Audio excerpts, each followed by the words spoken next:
Hey guys, tonight we begin beneath a pale dawn sky, just as the first light grazes the marble walls of Agra Fort. So softly, it feels like the sun is trying not to wake anyone too loudly. You're standing barefoot on cold stone, your breath visible in the delicate morning air, watching the reflection of the sky pool slowly in the polished courtyard tiles. Somewhere nearby, a peacock calls out, dramatic as ever, but still somehow appropriate for a place this extravagant. This isn't your first morning inside the fort, but it never quite feels routine. Not when everything glows like it was invented just to show off the sunrise. The fortress itself is less a building and more a collection of white dreams pressed into shape by thousands of craftsmen over decades. You walk past a colonnade where marble columns stand like frozen ghosts in perfect rows. They cast long, clean shadows across the ground, as if to remind you how seriously geometry is taken here, even by architecture. Today will be a ceremonial day. You can feel it in the air, the way you can feel spice just before you taste it. The palace smells of jasmine, ghee, and just a touch of sandalwood oil brushed onto the lattice windows. The guards have buffed their boots. The parrots in the emperor's menagerie are oddly quiet. Even the monkeys, usually fur-thieving little anarchists, seem to be waiting for something. You're not royalty, obviously. You're not even nobility, but you found yourself in a curious role. You're the assistant to the court's keeper of ritual, a job that means you spend most days elbow deep in incense ash, silk scrolls, or ceremonial schedules written in handwriting so ornate it makes your eyes itch. And while technically you're supposed to keep a low profile, you've managed to memorize the entire daily routine of Emperor Jahangir without really meaning to. Jahangir isn't awake yet. Not exactly. His chambers are behind thick curtains guarded by two eunuchs who smell faintly of cardamom and authority. You've heard stories of how he sleeps, only on silk dyed with indigo, with rose petals steeped in silver water sprinkled on his pillows. One of the astrologers once claimed the emperor's dreams were messages from Jupiter, though whether that meant the planet or a courtier named Jupiter remains unresolved. So, while His Majesty slumbers beneath his star-stitched canopy, the rest of the palace begins its meticulous, unhurried dance. You're sent first to the bathing court. Not to bathe, of course not. That would imply touching the sacred pools. Your task is to count the pels. You don't question it. Every morning, someone must scatter exactly 432 lotus petals into the royal bath, an oddly specific number that may or may not be based on ancient Vedic numerology. Or maybe it just sounds regal. Historians still argue whether this number held cosmological significance or was simply the emperor's lucky guess. Next, you join the other assistants to open the eastern windows. Not the northern ones, not yet. The emperor insists on light entering only from the direction of rebirth, so the sun greets him as a god would. Face first, no surprises. You draw back the golden drapes and are instantly bathed in buttery morning light, the kind that makes everything, every crack, every speck of dust, feel intentional, like part of a larger composition. Down in the courtyard, the musicians begin to tune. Not perform, tune. The difference is subtle, but here, even tuning must be done in Raga Bhairav, which is supposed to invoke majesty, but mostly makes the camels sleepy. You check the ceremonial list. Incense trays? Yes. Flower garlands? Yes. Brass oil lamps, lit, smoking gently like they're meditating. Somewhere nearby, a servant is shaving a mango, one slice at a time, into perfect geometric wedges to form a decorative mandala on the emperor's plate. It's important that no piece is smaller than a pigeon's eye. Yes, that's a real instruction. No one knows why. Probably a reference lost to time. Probably also the reason someone got demoted last spring. Finally, it's time for the call to wake. This part doesn't involve drums, horns, or dramatic curtain pulling. No, the emperor prefers a single flute note, played from just outside his chambers, so soft and breathy, it sounds like a ghost trying not to be rude. The eunuch nods at you, you nod back. The flutist raises his reed instrument, inhales, then lets out a whisper of a note so gentle that for a second, even the parrots hold their breath. A pause. Then movement. The curtains ripple slightly. A servant glides through. You don't see the emperor. You never really do. Not fully. That's part of the mystique. But you see a pale hand extend from the curtain to accept a goblet of honeyed wine, which he takes even before sitting up. It's said the emperor refuses to meet the world without first coating his throat in sweetness. Understandable, really. Soon the rest of the morning unfolds like origami. Perfumed oils are rubbed into royal wrists. The astrologer whispers something about Saturn's alignment. A court poet recites a single couplet, just in case Jahangir wakes up philosophical. A falcon is presented on a gloved arm, its wings painted with a delicate gold powder. You don't ask why, you just make sure the gold is real. It always is. And then the voice. Warm, drawling, commanding without effort. Prepare the scales. Ah, it's today. The Tuladan. The ritual where the emperor weighs himself against gold. If you were hoping for a normal day, too bad. You probably won't survive this. So, before you get comfortable, take a moment to like the video and subscribe, but only if you genuinely enjoy what I do here. And hey, let me know your location and local time in the comments. I always love seeing where everyone's tuning in from. Now, dim the lights, maybe turn on a fan for that soft background hum, and let's ease into tonight's journey together. You'd think, after living in a palace wrapped in marble and inlaid with gems, that nothing would surprise you anymore. But then you're given your task for the day. Assist with the preparation for a ceremony in which the emperor, yes, the living embodiment of divine order on earth, is going to be weighed like a particularly glamorous bag of lentils. Your official title, depending on the scroll, is either Assistant to the Keeper of Ritual Provisions or, more colloquially among the laundry boys, the one who touches too many cushions. Which, fair enough, because today you'll be arranging dozens of those cushions. Silk, brocade, velvet, each one has to be fluffed, aligned with the zodiac, and lightly scented with attar of rose and a hint of musk. The scales are sacred after all, and His Majesty's royal backside must descend upon a throne that smells richer than most people's weddings. You shuffle into the ceremonial hall, which smells faintly of jasmine, wax, and a nervous kind of anticipation. The great scales are already being polished. They don't look like any market scale you've ever seen.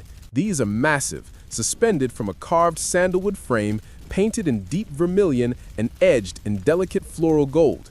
They don't creak or sway because they've been engineered to perfection by the Mughal artisans who took balancing monarchs as seriously as balancing celestial equations. You know the rough plan. Jahangir will sit on one side in a custom chair designed to evenly distribute his imperial weight. On the other side, gold coins will be heaped until the scales even out.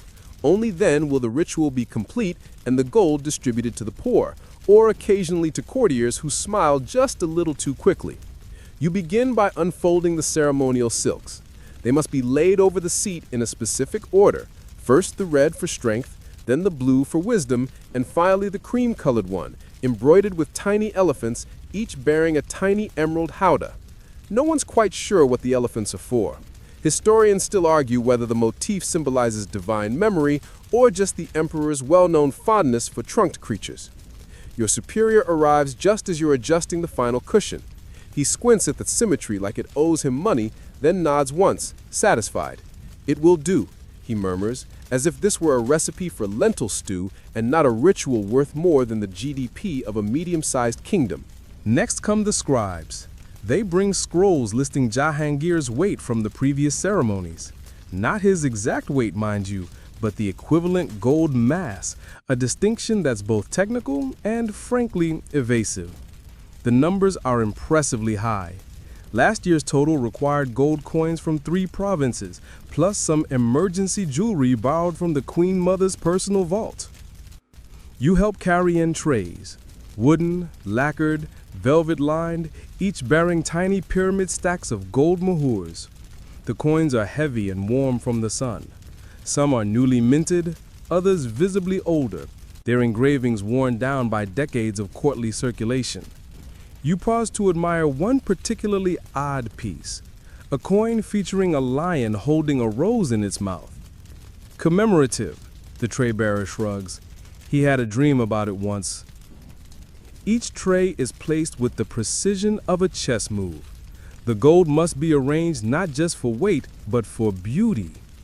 The emperor's gaze is sharp, and any coin found tarnished or misaligned is likely to earn someone a new position in the Department of Grain Storage, an honorific exile, essentially. As you step back to admire the growing golden hill, the musicians arrive to rehearse the morning raga. It's a haunting, meandering tune played on sitar, tabla, and a reed flute that never quite manages to stay in key. Whether that's intentional or just tradition gone rogue, no one dares to ask. The melody slinks through the marble corridors like incense smoke, curling around pillars and whispering to the ears of the waiting audience. You glance toward the doors, already lined with petals and incense sticks, and see the nobles beginning to file in. Today's crowd includes high-ranking governors, foreign envoys, and at least one man you're sure is only here because his uncle once lent a book to someone who once served tea to the emperor. Everyone arrives in full splendor. Turban rival the size of dinner platters. Beards are oiled and combed into sharp geometry. And then there's the perfume, a dense, shimmering fog of sandalwood, rose, musk, and something you're fairly sure is crushed pearl. A Portuguese envoy sneezes violently and tries to pretend he didn't. As the last musician lets the final note linger like a sigh, the hall falls quiet. That kind of deep, anticipatory silence only available in spaces where even whispers feel like they'd echo across centuries. Then, a soft jingle of anklets. It's the eunuch procession, each dressed in fine cotton and moving in unison like they've practiced this for months. One holds a silver tray bearing a miniature replica of the scales. Another holds a fan made from peacock feathers. A third, inexplicably, carries a single mango. The curtains part, and there he is, Jahangir. Bathed in morning light, adorned in robes the color of a ripe apricot, with embroidery so detailed it looks painted. His beard is trimmed to imperial perfection, and on his forehead gleams a red tilak shaped like a rising sun. His walk is slow, deliberate, measured not just by steps, but by symbolism. He greets the court with a nod, not a bow, of course, just a nod, enough to acknowledge your existence without implying equality. You bow deeply, your forehead brushing the silk-lined carpet. From this angle, you can just barely see his jeweled slippers, the soles of which have tiny emeralds pressed into them. That's a thing, emerald soles. He ascends the small steps to the weighing platform, pausing only to accept a garland of marigolds from a boy who looks like he might pass out from nervousness. Jahangir settles into the chair with a regal sigh, as if the entire performance is both an honor and an inconvenience. "Begin," he says simply. You signal the bearers. One by one, trays of gold are placed on the opposite pan. Slowly, ever so slowly, the scale begins to tilt. The gold side sinks. The emperor's side rises, just a little. Courtiers whisper, scribes scribble. You find yourself holding your breath as if the balance of cosmic justice hinges on this moment. And maybe it does. More trays, more coins. A hush falls again. And then equilibrium. The scales rest, perfectly level. The crowd exhales. The astrologer declares the number.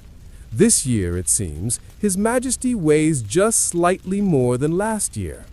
Festive digestion, someone murmurs. Or perhaps more divine presence, someone else adds with the tone of a man who wants a promotion. The gold is blessed with holy water and saffron powder. The musicians resume their tune, now lighter, brighter. The Portuguese envoy sneezes again. The eunuchs begin the process of redistributing the gold to the pre-selected list of recipients: temples, scholars, widows, orphans, and one suspiciously well-fed priest. And you? You're already noting tomorrow's agenda in your scroll, because this was the most spectacular moment of the season. There's still a garden to scent, a peacock to wrangle, and, according to your notes, a heated debate coming up about whether the emperor's reflection should be permitted in wine goblets. Another day in paradise, or at least in the glittering, gold-weighted dream of it. You wake the next morning to the low clang of a distant gong echoing softly against the sandstone walls, the kind of gentle yet persistent sound that insists, with impeccable manners, that it's time to begin the day. The sun is only just beginning to climb past the minarets, its golden light diffused through lattice screens and a delicate lattice of shifting shadows. You roll over on your thin cotton bedding, yes, your accommodations aren't exactly royal, and stretch just enough to remember that, yes, your knees still belong to a person who spent yesterday running ceremonial trays back and forth like a particularly well-trained bird. There's no grand ritual scheduled today, no weighing, no falcon inspections, no public royal debates over mango varieties, though you're sure one will erupt at lunch anyway. Still, don't get too comfortable. A quiet day at the Mughal court just means fewer elephants, not less chaos. You pull on your cotton robes dyed with natural indigo, itchy in places, and step into the corridor, where the air is already perfumed with rose water and anticipation. One of the kitchen boys rushes past you carrying what appears to be a pyramid of honey-soaked pastries stacked higher than his head. He mutters something about a breakfast offering for Nur Jahan, the empress and, as far as you're concerned, the only person more intimidating than Jahangir himself. You follow the scent of ghee and saffron down the corridor to the audience garden. It's a carefully manicured patch of paradise, where roses bloom in mathematical rows and fountains burble with practiced serenity. You're not here for a stroll, though.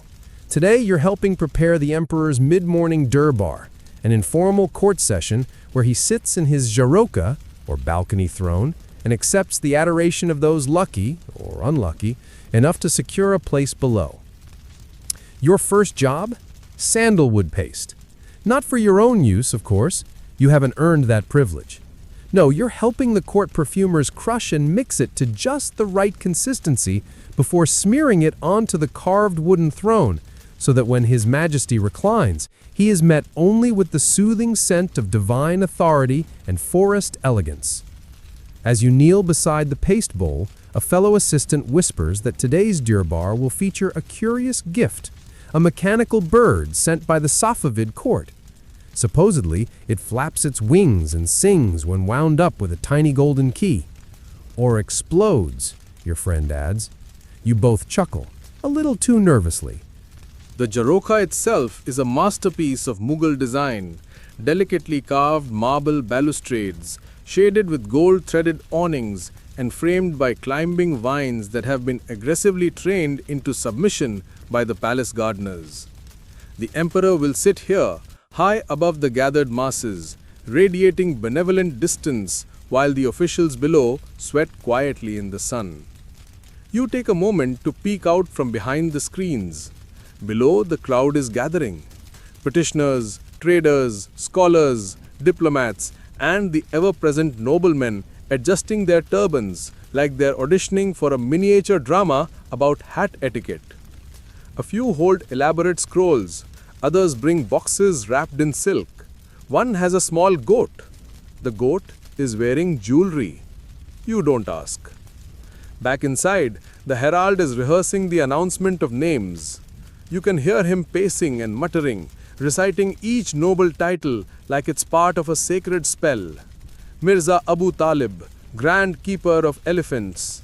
Mirza Farooq al-Mumtaz, Overseer of Carpets and Curtains. Mirza Humam Ullah, First Assistant to the Second Tea Steward. Yes, that's a real position. No, you don't know what they do either. Historians still argue whether some of these titles held actual authority or were just elaborate ways to flatter distant cousins and keep them from causing too much trouble. The emperor arrives a little after the hour of the snake, as the astrologer has politely informed everyone. This means late morning, but with dramatic flair. He's dressed less extravagantly than yesterday, though that's like saying a peacock is only mildly flamboyant. His turban today features a single ruby the size of a grape, and his robe is dyed with crushed cochineese beetles. Luxury insect couture, basically. He ascends the Jarokha steps and settles into his seat, hands resting on the golden armrests carved with lotus flowers and lions. One eunuch fans him with a cloth of silver, while another offers a goblet of rose sherbet chilled with snow brought down from the mountains. Yes, actual Himalayan snow, delivered in clay jars sealed with straw. Just in case you were wondering how committed this court is to maintaining its aesthetic. Then the show begins. The first petitioner bows low and offers a scrawl. It's a poem written in praise of Jahangir's eyebrows. You think that's a joke, but no, it's quite literally about the shape, luster, and symmetrical power of his imperial brow. Jahangir listens, nods once, and waves a jeweled finger in the direction of a gold coin.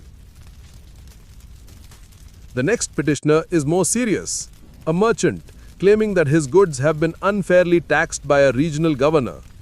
Jahangir listens, then sends a scribe running to cross-check the accusation with the local revenue records.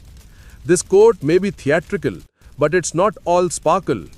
Justice, though slow and heavily perfumed, is still justice. You hear a rustling. The mechanical bird has arrived. Two envoys, robed in Persian silk, step forward and unveil a wooden box. Inside sits the bird, silver-plated, bejeweled, and frankly, a bit smug-looking. One envoy inserts the tiny key into its back, winds it 3 times, and steps away with exaggerated caution. The bird begins to move. Its wings flutter, its beak opens, and from within, oh dear, it lets out a series of chirps that sound suspiciously like a nobleman snoring. The court stifles laughter. Jahangir raises an eyebrow, smiles faintly, and declares it an entertaining novelty. He awards the Persians a bolt of cloth and a painted scroll, which you suspect is code for "nice try, now go away." You, meanwhile, are furiously scribbling down everything in your tiny court notebook, which will later be copied into the official ledger by a man with neater handwriting and a permanent scowl. As the audience continues, your thoughts begin to drift. Not because it's boring, heaven forbid, but because there's something soothing about the rhythm of it all. The careful choreography, the rise and fall of voices, the rustle of robes, and the sigh of peacock fans. Even the goat seems relaxed now, lounging in the shade as if it too has found peace in the organized chaos of imperial life. Your friend nudges you. "You know," he whispers, "last year, someone tried to gift a camel dyed blue." You blink. Like full-body dye. Thought it would impress the emperor. Camel turned out to be allergic. Whole thing turned violet instead. You don't know what's worse, the allergy or the logistics of dyeing a camel. Still, it's a useful reminder that grandeur often walks hand in hand with absurdity, and Mughal court life is basically a high-stakes fashion show mixed with a talent contest and the occasional court case. Finally, the sun tilts past the zenith. Jahangir yawns regally and signals the end of the session with a single raised palm. Musicians play a gentle flourish. Petals are tossed, the crowd bows and slowly disperses. Some elated, others already composing new poems about royal elbows. You exhale. Your knees ache. Your sandals are coated in rose dust and goat fur. But the audience went smoothly. No one fainted, the mechanical bird didn't explode, and the emperor's mood seems positively sunny. Not bad for a so-called quiet day. You wake to a scent. Not flowers this time, nor sandalwood or saffron, but something heavier, earthy, burnished. It takes a moment to place it. Molten gold, which can only mean one thing. The Tuladon preparations have begun in earnest. Today is no ordinary day. Today, the emperor will weigh himself against a small fortune in precious metal, and you, for reasons still unclear, are now part of the planning committee. You slip on your robe, now stained with dried turmeric from yesterday's lunch debacle, and make your way past the arched corridors toward the treasury courtyard. It's not every day you see a full set of ceremonial balance scales erected in the middle of a palace quadrangle, but here they are, enormous and gleaming, their brass beams polished until they reflect the sky like twin strips of sunshine. One end bears the seal of the empire, the other, empty, for now. Historians still argue whether these weighings were acts of piety, public relations, or just another excuse to flaunt imperial grandeur. Whatever the reason, the logistics are anything but simple. The emperor must be weighed not only once, but multiple times a year, on his solar birthday, his lunar birthday, and, in some versions of the ritual, even on Thursdays, if Jupiter is feeling particularly influential. Today, though, is the big one, the solar birthday. And like all good parties, this one requires detailed spreadsheets, though in your case, there's scrolls filled with conversion charts, royal decrees, and increasingly panicked marginal notes written by a scribe who seems to be developing an allergy to decimals. You are tasked with overseeing the gold. Not guarding it, heavens no. That job belongs to the imperial treasurers, who hover nearby in matching red turbans and suspicious eyes, each of them carrying a ceremonial ledger the size of a small goat. No, your job is to help arrange the gold bars on velvet-covered trays in a way that looks artful yet weight-efficient. The phrase came directly from Nur Jahan herself. You didn't know gold could be decorative and functional, but here you are, arranging ingots like particularly luxurious baguettes. The emperor won't arrive until mid-morning, but already the courtyard is abuzz. Musicians rehearse quiet rhythms in the shade. The astrologer paces in slow circles, muttering about Saturn's retrograde movement. A line of elephants stands at the outer gate, each draped in embroidered cloth, their tusks polished to an alarming sheen. You're fairly sure at least one of them is wearing eyeliner. Meanwhile, the palace jeweler has arrived to oversee the supplementary offerings. These include pearls, rubies, and a particularly large sapphire that allegedly once belonged to Alexander the Great. You raise an eyebrow. The jeweler responds with a shrug and an expression that translates roughly to, "Who's gonna check?" By now, the spectators have begun to gather along the colonnades, whispering behind silk fans and beaded veils. Court poets hold their breath in anticipation, quills poised to immortalize the moment in verse. You spot one of them scribbling, "Even the scales dare not tip before the glory of Jahangir." Subtle, it is not. As you adjust the final tray of gold, a young page approaches you with a scroll. It's a last-minute instruction from the Keeper of Ritual. Ensure the emperor's feet are oiled with rosewater before stepping onto the scales. You blink. Is that supposed to make him weigh less or more, or just smell better while being weighed? No one knows. No one asks. It's almost time. The trumpets sound, not loud, not blaring, but with a soft flourish, like a polite reminder that something extraordinary is about to happen. The crowd rises as one, heads bowing in near unison. And there he is, Emperor Jahangir, resplendent in a robe stitched with gold thread and lined with the finest silk this side of the Khyber Pass. His turban sparkles with gems too numerous to name, and in his hand he carries a rose, not because it's required, but because he likes the symbolism. He ascends the steps slowly, dignified, measured. Two attendants flutter nearby, ready to catch a bead of sweat should it dare to appear. When he reaches the platform, he pauses. The courtyard holds its breath. Then he speaks, voice calm, smooth as lacquered wood. Let balance be our witness. And with that, he steps, barefoot, onto the platform. You watch as the gold trays are stacked carefully onto the opposite pan, one after the other, each one placed with the solemnity of a religious rite. The scales begin to shift, slowly, like the breath of a sleeping colossus. You hold your breath.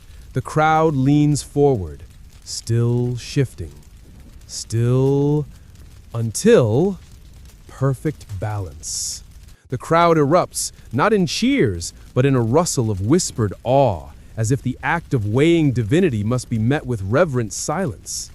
Jahangir, for his part, smiles faintly, whether it's satisfaction, relief, or the fact that his heels have been delicately oiled, you can't quite tell. The gold is then removed, and as is custom, distributed to the poor, or at least to a carefully vetted group of the poor who have been pre-approved, washed, and lightly perfumed. A eunuch announces that a portion will go to fund a new mosque, while another part will be used to buy books for the imperial library. The rest? Coins thrown to the crowd, creating a flurry of silk sleeves and calloused hands as courtiers and commoners alike scramble for a piece of the moment. You feel a tug on your sleeve. It's the assistant scribe, whispering urgently, "The goat from yesterday is back, and it's wearing more jewelry." Of course it is. Later, when the courtyard has cleared and the emperor has retired to his chambers, presumably to nap under a rose-scented breeze, you find yourself seated beneath a tamarind tree with a tray of leftover sweets and an aching back. Across from you, your friend raises a mango lassi in mock toast. "To the scales," he says. "To the goat," I reply. "To the fact that no one fell off the platform today." You both laugh the kind of laugh that comes at the end of a very long, very shiny day. And as the shadows lengthen across the palace walls, you find yourself wondering, not for the first time, how something so mundane as weighing a person can become, in this world, an act of divine theater.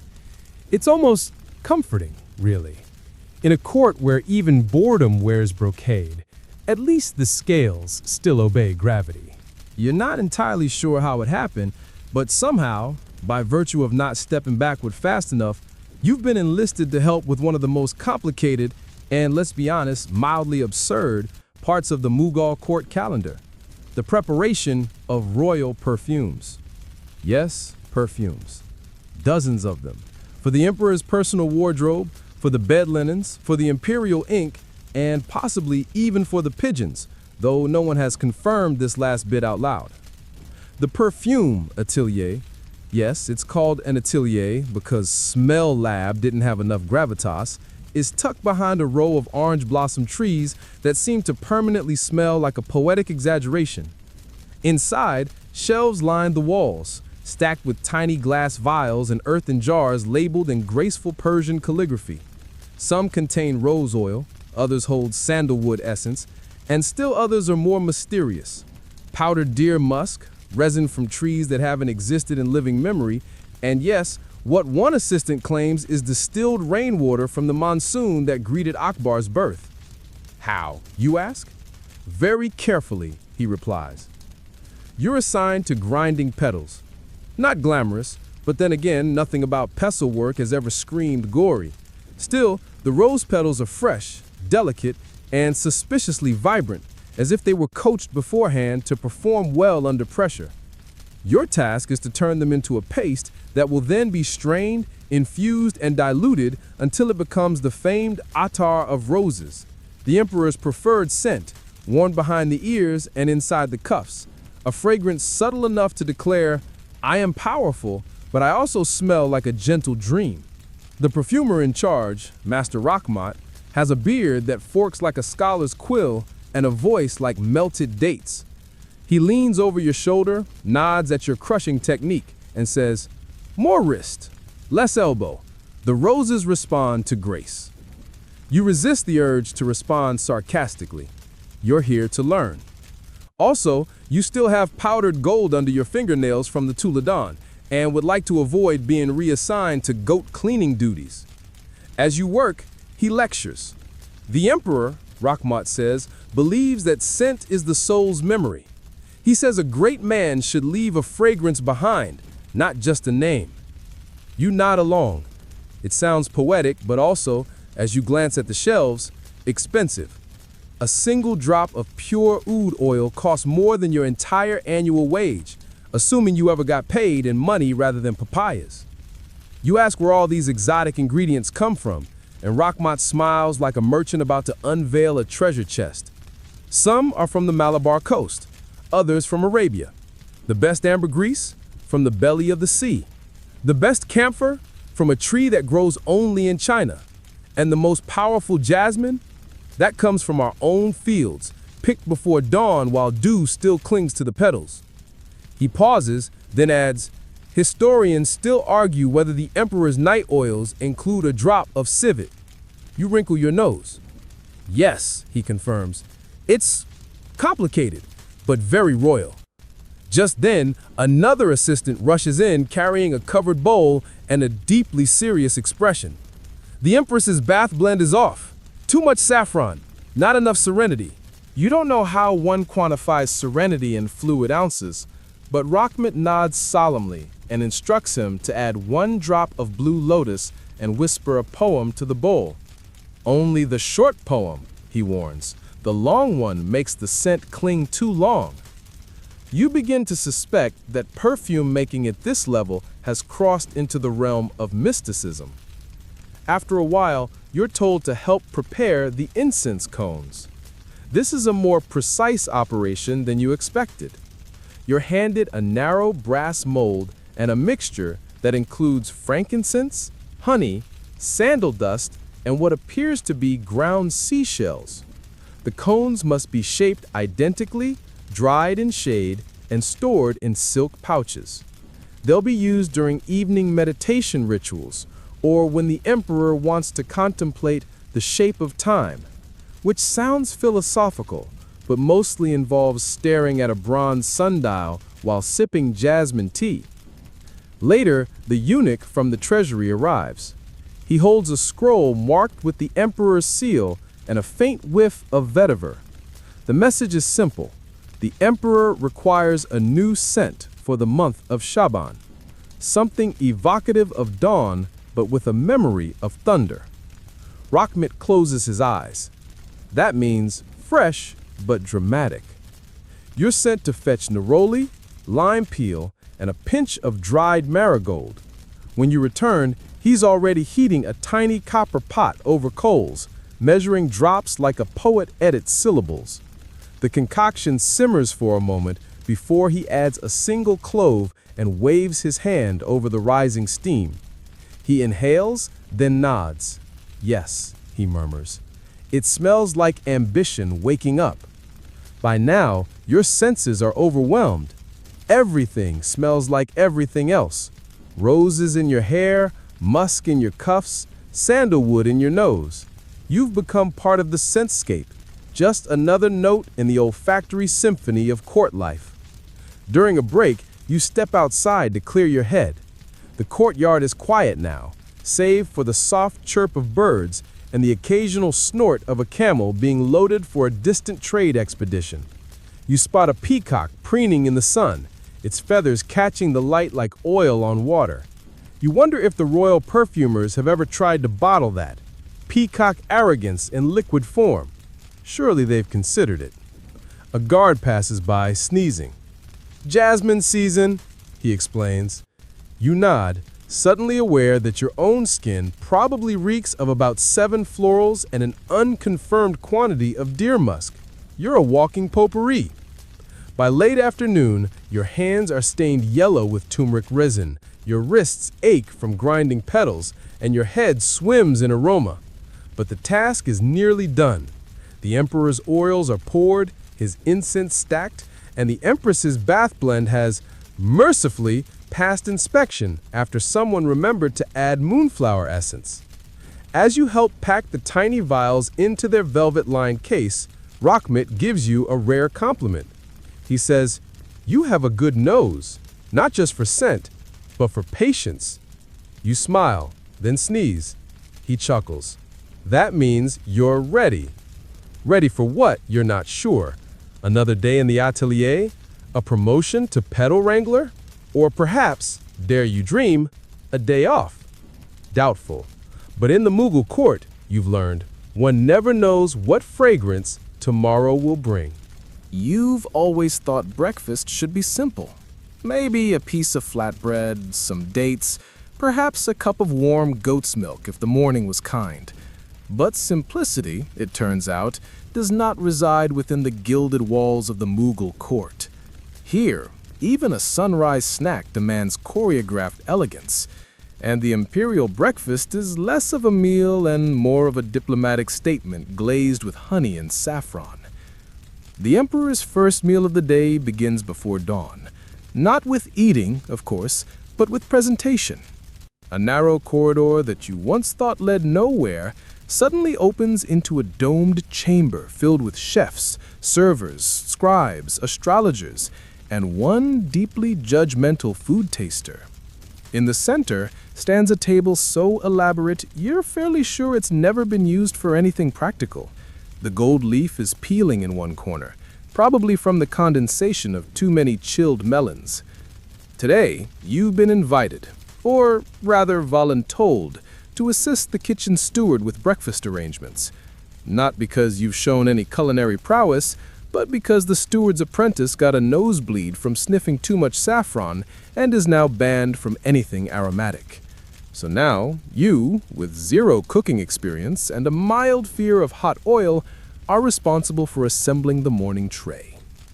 You begin with fruit, but not just any fruit. The emperor's favorites must be sourced from all corners of the empire. Grapes from Kabul, mangoes from Gujarat, pomegranates from Herat, and, because why not, apples from Kashmir, wrapped individually in linen and nestled in carved sandalwood boxes to preserve their divine crispness. The apples are then dusted, quite literally, with a whisper of gold powder. You're not sure it adds to the flavor, but it certainly adds to the cost.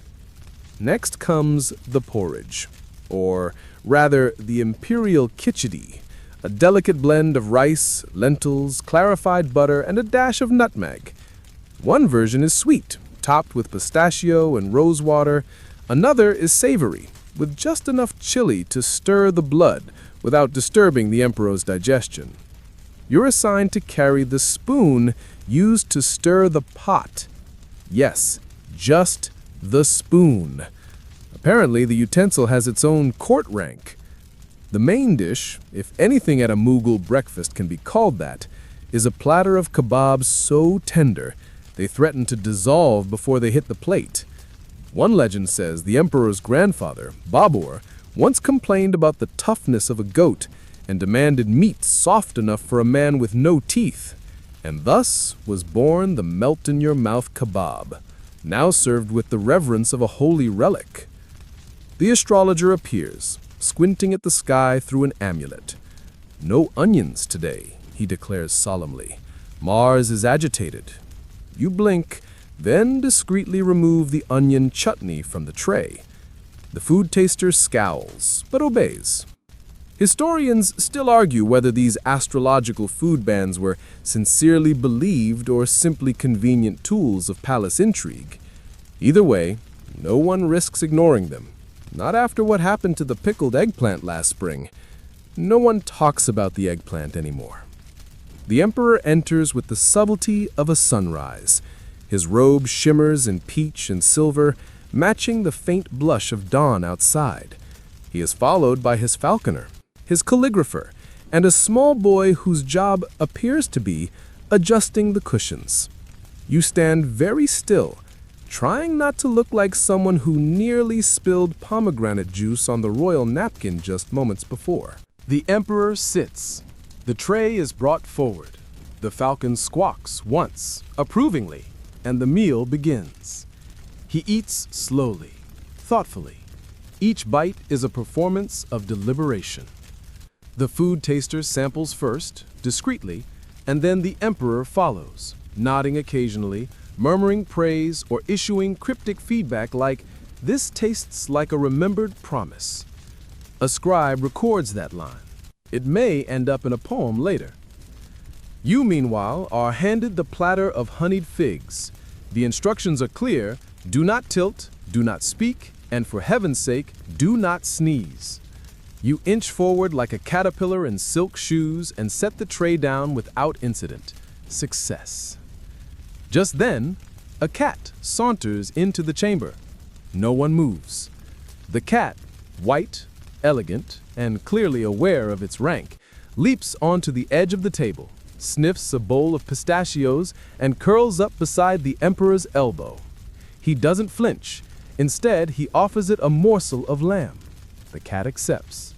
Somewhere in the back, the astrologer sighs with visible relief. Later, as the meal winds down, a singer enters to perform a soft morning raga. The emperor closes his eyes. The melodies weave between the columns, curling around your ears like silk threads. You find yourself swaying slightly, not from the music, but from exhaustion. You've been up since the moon was high, and your duties are far from over. Once breakfast ends, everything must be cleaned, recorded, and ritually perfumed. The platters are removed by boys who carry them like sacred texts. The floor is swept with brushes made from peacock feathers. A servant appears with a vial of rose water and sprinkles it in slow arcs, purifying the space. The emperor rises and departs without a word, trailing fragrance and half-formed poetry in his wake. You finally exhale. The steward claps you on the back. "Well done," he says. "You didn't drop anything, insult a deity, or displease the cat. You're hired." "Hired for what?" you ask, slightly dazed. "Tomorrow's breakfast, of course." As you shuffle back to your quarters, stepping over sleepy pigeons and one confused goat with a saffron bow tied to its tail, you reflect on the absurd delicacy of the Mughal morning. A simple meal becomes ceremony. A fig becomes fortune. Even the steam from the porridge carries the weight of 100 interpretations. And you're just a servant with turmeric under your fingernails, dreams of sleep, and a growing suspicion that tomorrow's menu will include something unpronounceable. But at least the cat likes you. Your new assignment is as glamorous as you might expect for someone who once successfully carried a tray of figs and didn't step on the imperial cat. Today, you are being inducted, temporarily one hopes, into the mysterious and magnificently fussy Department of Royal Textiles. Yes, welcome to the court's wardrobe division, where fabric isn't just fabric, it's politics, status, astrology, religion, and personal branding, all stitched together with gold thread and the occasional pearl. The wardrobe hall is not a single room, but a series of chambers that smell faintly of camphor and ambition. Shelves stretch from floor to ceiling, packed with bolts of cloth wrapped like sleeping scrolls. There are cabinets for silks, cubbies for muslins, racks for brocades, and a locked armoire just for moonlight-colored velvets. And presiding over all this finery is a man named Jafar, who introduces himself as Senior Archivist of Adornments. You're not sure what that means, but his mustache is curled with such precision it could probably pierce armor. Today, Jafar explains, you'll be assisting in assembling the Emperor's afternoon robe. Not his morning robe, mind you. That one already had its moment. This is for the hours between courtly decrees and late afternoon poetry sessions. A garment that says, I have conquered 2 provinces before tea, but remain approachable. You begin by dusting the fabric chosen for the occasion, a bolt of turquoise silk embroidered with tiny cranes in flight. The cranes are stitched in silver threads so fine that when the fabric moves, it looks like the birds are lifting off in slow motion. Each robe panel is lined with sandalwood paste, supposedly to keep the fabric cool and fragrant, though it mostly just stains your fingers. Jafar gives you a roll of golden ribbon and a job. Measure the hem precisely to match the Emperor's stride length. Apparently, the last time the hem was off by half an inch, the Emperor stumbled slightly while receiving an envoy from Persia. The envoy blinked. The Emperor blinked. No one talked about it again, but the robe designer mysteriously retired to a remote mango farm. As you fumble with the measuring rope, Jafar lectures. Every emperor must cultivate a textile identity, he says, as if explaining a basic truth like gravity. Akbar favored simplicity, cotton, subtle embroidery, but Jahangir?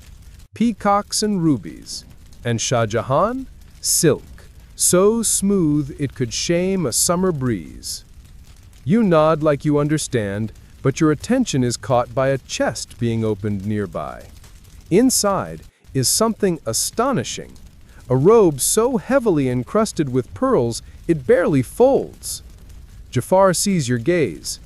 That's the moonlight armor, he says softly, worn only during eclipse festivals. Of course it is. Historians still argue whether this so-called moonlight armor was ever actually worn or merely displayed as symbolic regalia. Some say it was designed purely for astrological ritual. Others claim the emperor once wore it during a particularly dramatic chess match. Next, you are sent to polish the emperor's turban jewel, a ruby the size of a large grape, set in a gold clasp shaped like a lotus. According to palace rumor, it once belonged to a Persian prince who wagered it in a game of pachisi. He lost. And now the emperor wears it whenever he feels philosophical. The jewel is stored in a tiny velvet pouch and guarded by a eunuch who hasn't blinked since your arrival. You polish carefully, breathing through your mouth. Any damage and you suspect you'll be reassigned to sewage duties, or worse, poetry critique sessions. While you work, you overhear a debate between 2 fabric clerks about whether the emperor should wear parrot green or rose pink for the evening court. Apparently, green is auspicious today, but pink better complements the imperial complexion. You glance at your own dusty reflection in a polished shield and wonder what color would suit mildly terrified servant. Eventually, the outfit is assembled. Robe, sash, turban, embroidered slippers with curled toes that could poke someone's eye out if necessary. You help carry the items, on a silver tray naturally, to the dressing chamber. The air is cool here, infused with incense and something sharper, perhaps power itself. The emperor appears, barefoot and serene. He says nothing, just raises an eyebrow as the attendants dress him like a living deity. The robe slides over his shoulders. The turban is placed just so, with a practiced half twist. The jewel settles on his forehead, catching the light with a smug little wink. You watch from the corner, half mesmerized, half hungry. Your stomach rumbles. Jafar hears it and scowls. Garments are spiritual. You must be empty to serve the cloth. You whisper back, I'm very empty, spiritually and calorically. He doesn't laugh, not even a twitch. When the emperor is fully dressed, He examines himself in a bronze mirror. Then, almost imperceptibly, he nods, not at his own reflection, but at the effort, the artistry, the precision, the absurd beauty of an outfit worn only for 3 hours. And just like that, he's gone, gliding down the corridor like a breeze wrapped in silk. You're left behind to clean up, fold the cloth scraps, re-roll the unused sashes, and brush off the fine layer of embroidery thread now stuck to every surface. As you sweep, you come across a single silver button shaped like a mango leaf. It must have fallen from a servant's coat, or maybe it's one of those symbolic things planted like a talisman. Either way, you pocket it. Souvenirs are important. Outside, the sun has reached that part of the sky where everything glows like it's been filtered through saffron. You sit on a low bench beneath a neem tree, stretching your fingers and wondering how many robes the emperor actually owns. Hundreds? Thousands? You try to recall what you were wearing this morning. Something linen. Something forgettable. You pick out a thread on your sleeve and think, maybe tomorrow you'll learn how to tie a sash properly. Or maybe you'll just avoid the cat again. Either way, you suspect you'll smell faintly of sandalwood forever. You wake to the sound of bells, not shrill ones, thankfully, but the soft, hollow chimes that seem to drift through palace corridors like lazy birdsong. They signal the beginning of the Emperor's Darbar, the royal court session where decisions are made, alliances are measured in eyebrow tilts, and nobles perform flattery so elegant it practically rhymes. You're summoned not to speak, heavens no, but to observe, assist, and not spill anything on the emperor's throne dais. A simple job in theory. In practice, it means standing for hours while nobility parade around in absurd hats and offer gifts so heavy they require 2 people to lift. The Darbar chamber itself is the definition of excessive calm. Marble floors polished to mirror shine, pillars carved with enough floral patterns to make a gardener weep. On the ceiling, a painted fresco of celestial elephants balancing moons on their backs. And in the center of it all, a low, wide platform draped in gold brocade where the emperor soon appears, seated cross-legged on a cushion so plush you could lose a foot in it. He doesn't speak at first. He just sits, radiating presence. He's dressed today in lilac muslin, a color reserved for moments of gentle firmness, according to the court color guide. His turban is adorned with a feather plucked from a rare Himalayan bird that no longer exists. Some say it went extinct because too many nobles tried to collect its plumage. Others blame bad weather. Historians still argue. As the courtiers file in, each bearing a gift or request, or sometimes both, you stand by with a brass incense burner, wafting scented smoke toward the emperor. Not at his face, of course, just gently around him, like a fog of fragrant diplomacy. The first noble bows so deeply you're briefly concerned he won't get back up. He offers a miniature camel carved from lapis lazuli. Why? Unclear. The emperor hums softly. The camel is accepted.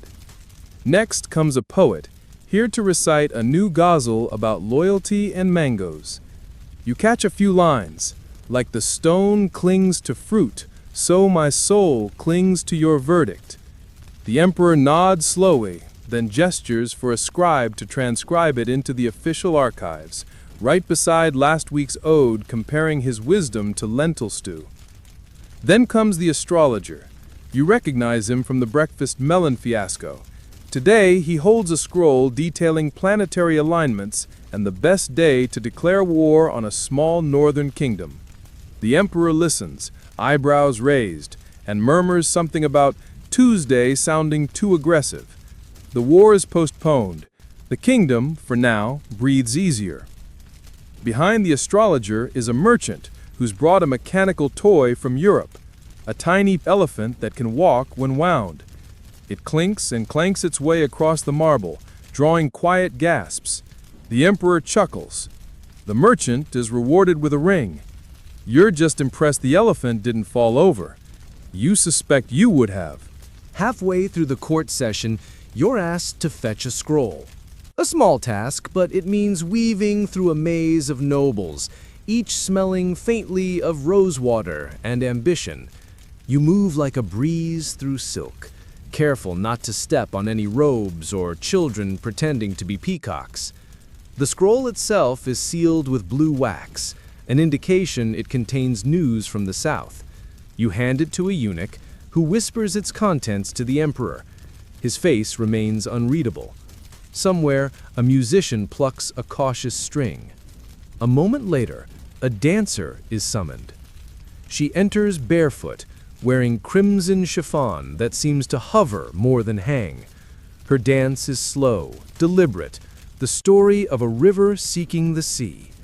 You've seen dance before, at festivals and back alleys on dusty stages, but nothing like this. Every turn speaks, every pause hums. The emperor watches with the same focus he gives to military reports. And when it ends, he claps once, softly. Everyone else claps too, less softly. The dancer bows and vanishes as quickly as she came. You're still holding the incense burner, now half full of ash and dreams. Your arm aches, but you're too enchanted to care. Just then, a minor noble drops his tray of rose petals. It spills across the marble like confetti. Everyone freezes. The emperor blinks once, then laughs. It's not a loud laugh, just a breathy, amused exhale, but it breaks the tension like a cracked teacup. People smile, a servant sweeps the petals with a peacock feather fan. Crisis averted. The court resumes. And now it's your turn. Not because you have something to say, of course, but because someone, a clerk, perhaps with a sense of humor, has scribbled your name onto a request list for clarification on scroll handling procedures. You're called forward. Your knees feel like wet dough. You approach. You bow. You wait. The emperor tilts his head. You're the one who carried the incense. Well, he says. You nod, dumbly. What's your opinion on rose petal arrangements? There's no right answer, but you go with, they are improved when not on the floor, Majesty. A pause. Then, indeed. He waves you away, and you float back to your post, ears burning, heart galloping, but somehow proud. You spoke in court. You survived. The session winds down. Nobles trickle out like guests after a particularly ornate dinner. The emperor remains a moment longer, gazing at nothing in particular. Then he rises and walks out, surrounded by an invisible wall of silence and sandalwood. You're left behind again, with the echo of poetry, the scent of cloves, and a surprising sense of importance. You were there. You carried smoke. You bowed without toppling. You offered your thoughts on petals. Not bad for someone who was polishing mango leaf buttons last week. As you walk back through the now empty halls, past the sleeping guards and the gossiping eunuchs, you realize something. The Mughal court is less a place and more a performance, a daily theater of velvet and vigilance, of rituals wrapped in rosewater and rules softened by laughter. And you've got a backstage pass, whether you wanted one or not. You wake to the sound of bells. Not shrill ones, thankfully, but the soft, hollow chimes that seem to drift through palace corridors like lazy birdsong. They signal the beginning of the Emperor's Darbar, the royal court session where decisions are made, alliances are measured in eyebrow tilts, and nobles perform flattery so elegant it practically rhymes. You're summoned, not to speak, heavens no, but to observe, assist, and not spill anything on the Emperor's throne dais. A simple job in theory, In practice, it means standing for hours while nobility parade around in absurd hats and offer gifts so heavy they require two people to lift. The Darbard chamber itself is the definition of excessive calm. Marble floors polished to mirror shine. Pillars carved with enough floral patterns to make a gardener weep. On the ceiling, a painted fresco of celestial elephants balancing moons on their backs. And in the center of it all, a low, wide platform draped in gold brocade, where the emperor soon appears, seated cross-legged on a cushion so plush you could lose a foot in it. He doesn't speak at first. He just sits, radiating presence. He's dressed today in lilac muslin, a color reserved for moments of gentle firmness, according to the court color guide. His turban is adorned with a feather plucked from a rare Himalayan bird that no longer exists. Some say it went extinct because too many nobles tried to collect its plumage. Others blame bad weather. Historians still argue. As the courtiers file in, each bearing a gift or a request, or sometimes both, you stand by with a brass incense burner wafting scented smoke toward the emperor. Not at his face, of course, just gently around him, like a fog of fragrant diplomacy. The first noble bows so deeply you're briefly concerned he won't get back up. He offers a miniature camel carved from lapis lazuli. Why? Unclear. The emperor hums softly. The camel is accepted. Next comes a poet, here to recite a new ghazal about loyalty and mangoes. You catch a few lines. Like the stone clings to fruit, so my soul clings to your verdict. The emperor nods slowly, then gestures for a scribe to transcribe it into the official archives, right beside last week's ode comparing his wisdom to lentil stew. Then comes the astrologer. You recognize him from the breakfast melon fiasco. Today, he holds a scroll detailing planetary alignments and the best day to declare war on a small northern kingdom. The emperor listens, eyebrows raised, and murmurs something about Tuesday sounding too aggressive. The war is postponed. The kingdom, for now, breathes easier. Behind the astrologer is a merchant who's brought a mechanical toy from Europe, a tiny elephant that can walk when wound. It clinks and clanks its way across the marble, drawing quiet gasps. The emperor chuckles. The merchant is rewarded with a ring. You're just impressed the elephant didn't fall over. You suspect you would have. Halfway through the court session, you're asked to fetch a scroll. A small task, but it means weaving through a maze of nobles, each smelling faintly of rosewater and ambition. You move like a breeze through silk, careful not to step on any robes or children pretending to be peacocks. The scroll itself is sealed with blue wax, an indication it contains news from the south. You hand it to a eunuch, who whispers its contents to the emperor. His face remains unreadable. Somewhere, a musician plucks a cautious string. A moment later, a dancer is summoned. She enters barefoot, wearing crimson chiffon that seems to hover more than hang.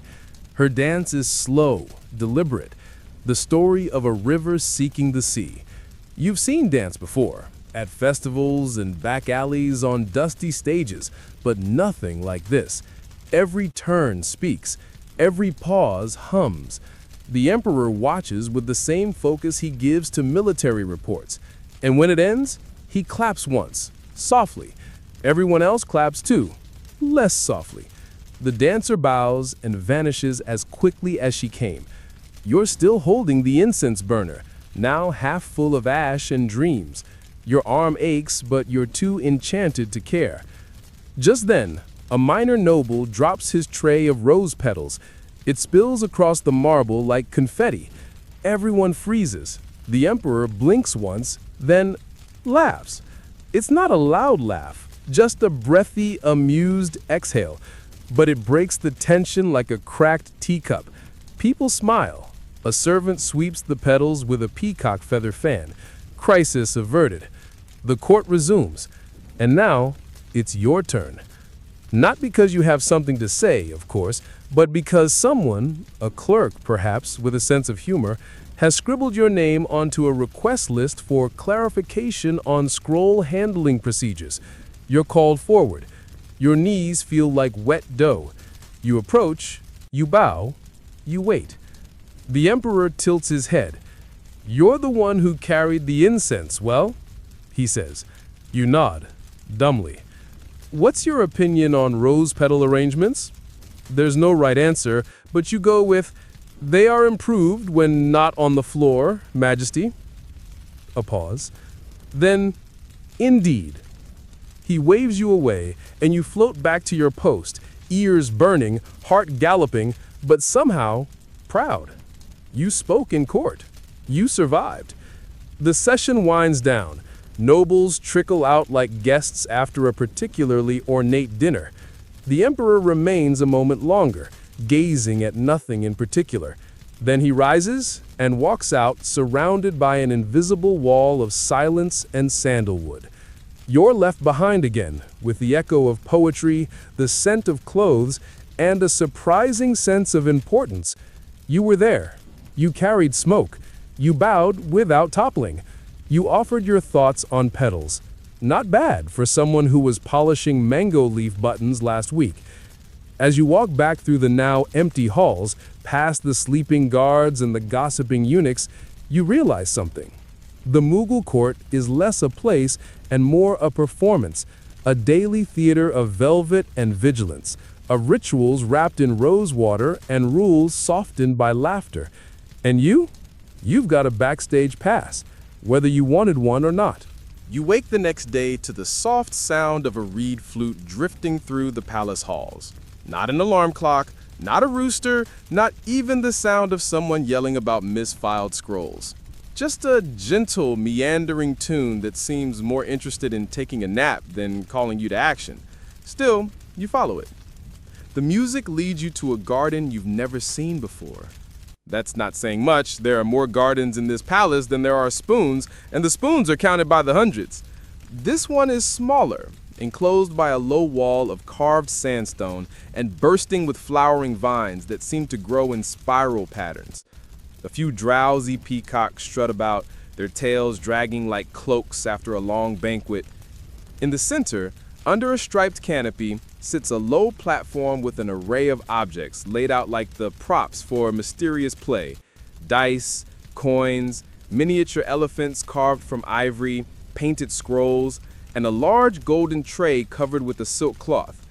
Seated behind the tray is a man in cobalt robes, humming as he organizes the display.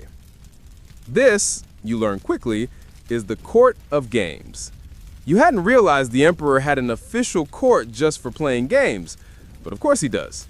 And not only that, he appoints officials, referees, and even historians to record the outcomes, because in the Mughal court, games are not merely games. They are rehearsals for diplomacy, strategy, and who gets the last mango at dinner. Today, the emperor is scheduled to observe a demonstration of Pachisi, a cross and circle board game played with cowrie shells and a healthy dose of glaring. Historians still argue whether the Mughal version is closer to Ludo or something far more complex. Either way, you've been assigned to help arrange the playing field, and, more importantly, to record any comments the emperor might mutter during play. His offhand remarks, after all, often become policy. You sit near the edge of the platform, parchment in hand, pretending to look useful. Soon, the emperor arrives, surrounded by an entourage of silk and silence. He steps onto the platform, eyes the game board, and sighs, either from anticipation or mild indigestion. He takes a seat, gestures for his favorite general to sit across from him, and the game begins. The cowrie shells are tossed, clicking like bones. Pieces are moved, ivory elephants and tigers, all carved with such detail they seem to breathe. Every move is slow, deliberate, as though strategy is being unfolded like a poem. Early in the game, the emperor captures one of the general's pieces. "Just like that night on the Deccan Plateau," he murmurs. You jot it down. A servant refills his goblet with chilled rose milk. Another fans him with a palm leaf so large it could probably be used as a boat sail in an emergency. The game continues. It's fascinating. Not just because of the rules, which change slightly depending on the emperor's mood, but because of the theatricality. Each move is performed with flair. When the general loses a piece, he gasps dramatically. When the emperor makes a clever play, he strokes his beard and offers a parable about foxes and hidden wells. The court poet, seated nearby, jots down potential metaphors. Chess of the soul, no wait, dice of destiny. You're too focused on the emperor's current piece, which he has named Victory Tiger. It has just trapped 3 of the general's pieces in a formation called the Circle of Regret. Probably not official terminology, but it sounds poetic enough for the archives. Midway through the match, a discussion breaks out about the merits of using real elephants as game pieces during festivals. The emperor chuckles. Too expensive, he says. Also, they rarely obey the dice. You note it. Eventually, the emperor wins, though whether by strategy, divine right, or gentle cheating, no one can say. The general bows and offers a poem in praise of the emperor's cunning. The emperor responds by gifting him a scarf dyed with indigo and saffron, colors so vibrant they practically vibrate. With the game over, the emperor gestures for the tray beneath the silk cloth to be revealed. Inside are tokens for another game, Ganjifa, a card game imported from Persia and painted by hand. The cards are round, each bearing intricate illustrations, kings, elephants, demons, lovers, and a solitary sad mango. The emperor selects a card at random and hands it to you. What does this tell you? He asks. You study it. The illustration shows a monkey holding a scroll while riding a crocodile. It says, "Messages travel dangerously," you say. The emperor laughs. Not bad. You exhale for the first time in a minute. Then he waves his hand, and the cards are reshuffled. The next game begins, this time with the chief astrologer and a visiting poet. Their banter is more playful, less strategic. Still, every move is layered with meaning. A stolen card leads to a debate about honor. A trick win prompts a brief anecdote about a dream the emperor once had involving parrots and betrayal. You begin to wonder if any of this is truly about winning. Maybe the game is just a way for people to say things they couldn't say otherwise, coded in metaphor, safe behind ivory tokens. As the sun leans westward, the court of games draws to a close. The cards are gathered, the cowrie shells stored, and the miniature elephant figurines return to their velvet pouches. A servant brings out a tray of honeyed almonds and sweet lime slices, which you're allowed to sample. One of the few perks of court life that doesn't require standing perfectly still for hours. Before he departs, the emperor turns to the assembled players and offers one final thought.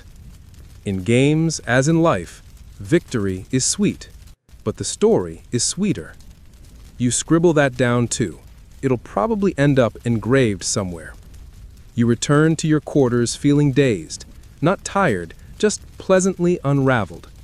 The scent of rose milk lingers on your sleeve, and your thoughts are a jumble of ivory elephants, mango metaphors, and the emperor's strange smile when he won with Victory Tiger. Later, as the stars begin to emerge, you hear the faint sound of dice being tossed in another wing of the palace. The games never really end. They just move quietly, like cats, from one room to another. And you drift into sleep, thinking about monkeys on crocodiles and cards that speak in riddles. You wake to a peculiar sound, something between the clang of a gong and the distant groan of an elephant with opinions. As you roll off your mat, now permanently imprinted with the shape of your elbows, you realize today is not a day for perfume, poetry, or pachisi. Today, you've been summoned to the imperial kitchens. Yes, the kitchens. You had foolishly assumed that food in the Mughal court simply appeared, wafting in on silver trays, accompanied by humming servants and dramatic puffs of cardamom-scented steam. But no. Somewhere deep beneath the marble serenity of the palace, a furnace roars, Fires crackle, spices fly, and an army of cooks orchestrate what can only be described as edible theater. You arrive through a side passage that smells suspiciously of cumin, wood smoke, and mild panic. The first thing you notice is the heat. Not gentle warmth, not cozy hearth. No, this is the kind of heat that has opinions, that seems to say, "Hope you didn't moisturize." The head chef, called the Mir Bakawal, gives you a nod. He's built like a mortar, and his beard appears to have been singed at least twice. "You," he says, not even asking your name, "will fetch ginger." You assume this is an initiation. You scamper past gigantic cauldrons of bubbling lentils, across floors slicked with spilled milk and ambition. At one point, you nearly collide with a boy carrying a tray of pistachio paste shaped into tiny swans. They blink at you. You apologize to the swans.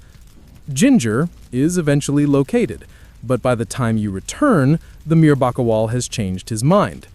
"No, now cinnamon," he barks. You suspect this is a test, or possibly a game, or perhaps just how things work in a place where today's lunch is for 512 guests, 17 of whom are elephants. As the day unfolds, you begin to understand the terrifying beauty of the Mughal kitchen.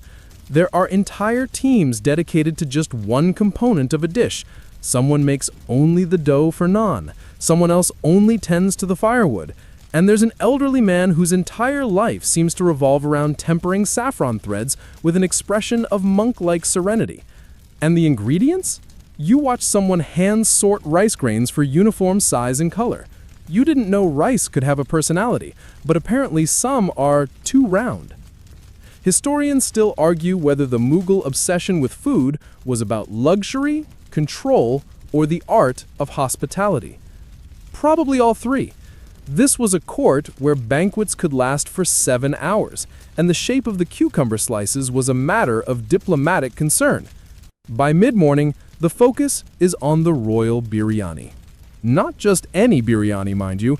This one requires layers. Saffron rice, lamb marinated in green papaya, rose petals, fried onions, almonds, raisins, and something called essence of paradise, which you're told is a secret blend that may or may not contain powdered pearls. You are assigned the delicate task of dusting rose petals. Yes, dusting. The petals must be fresh but dry, fragrant but not overwhelming, and above all, symmetrical. You're not sure how one dusts a rose petal, but you soon develop a technique that involves prayer, exhaling slowly, and pretending you know what you're doing. Nearby, someone carves vegetables into the shapes of parakeets. Another assistant is writing poetry onto pomegranate seeds using a brush made from a single horsehair. You're beginning to think this is less of a kitchen and more of a hallucination in 6 spices. At one point, the emperor's taster arrives, a man of great dignity and a suspiciously twitchy eye. He samples everything with a spoon made of jade, pauses dramatically, then nods. No words, just nods. Apparently, that means safe and delicious. You try not to stare too long at the spoon, which probably cost more than your village. Lunch is dispatched via a relay of servers who move with the grace of dancers and the fear of small mistakes.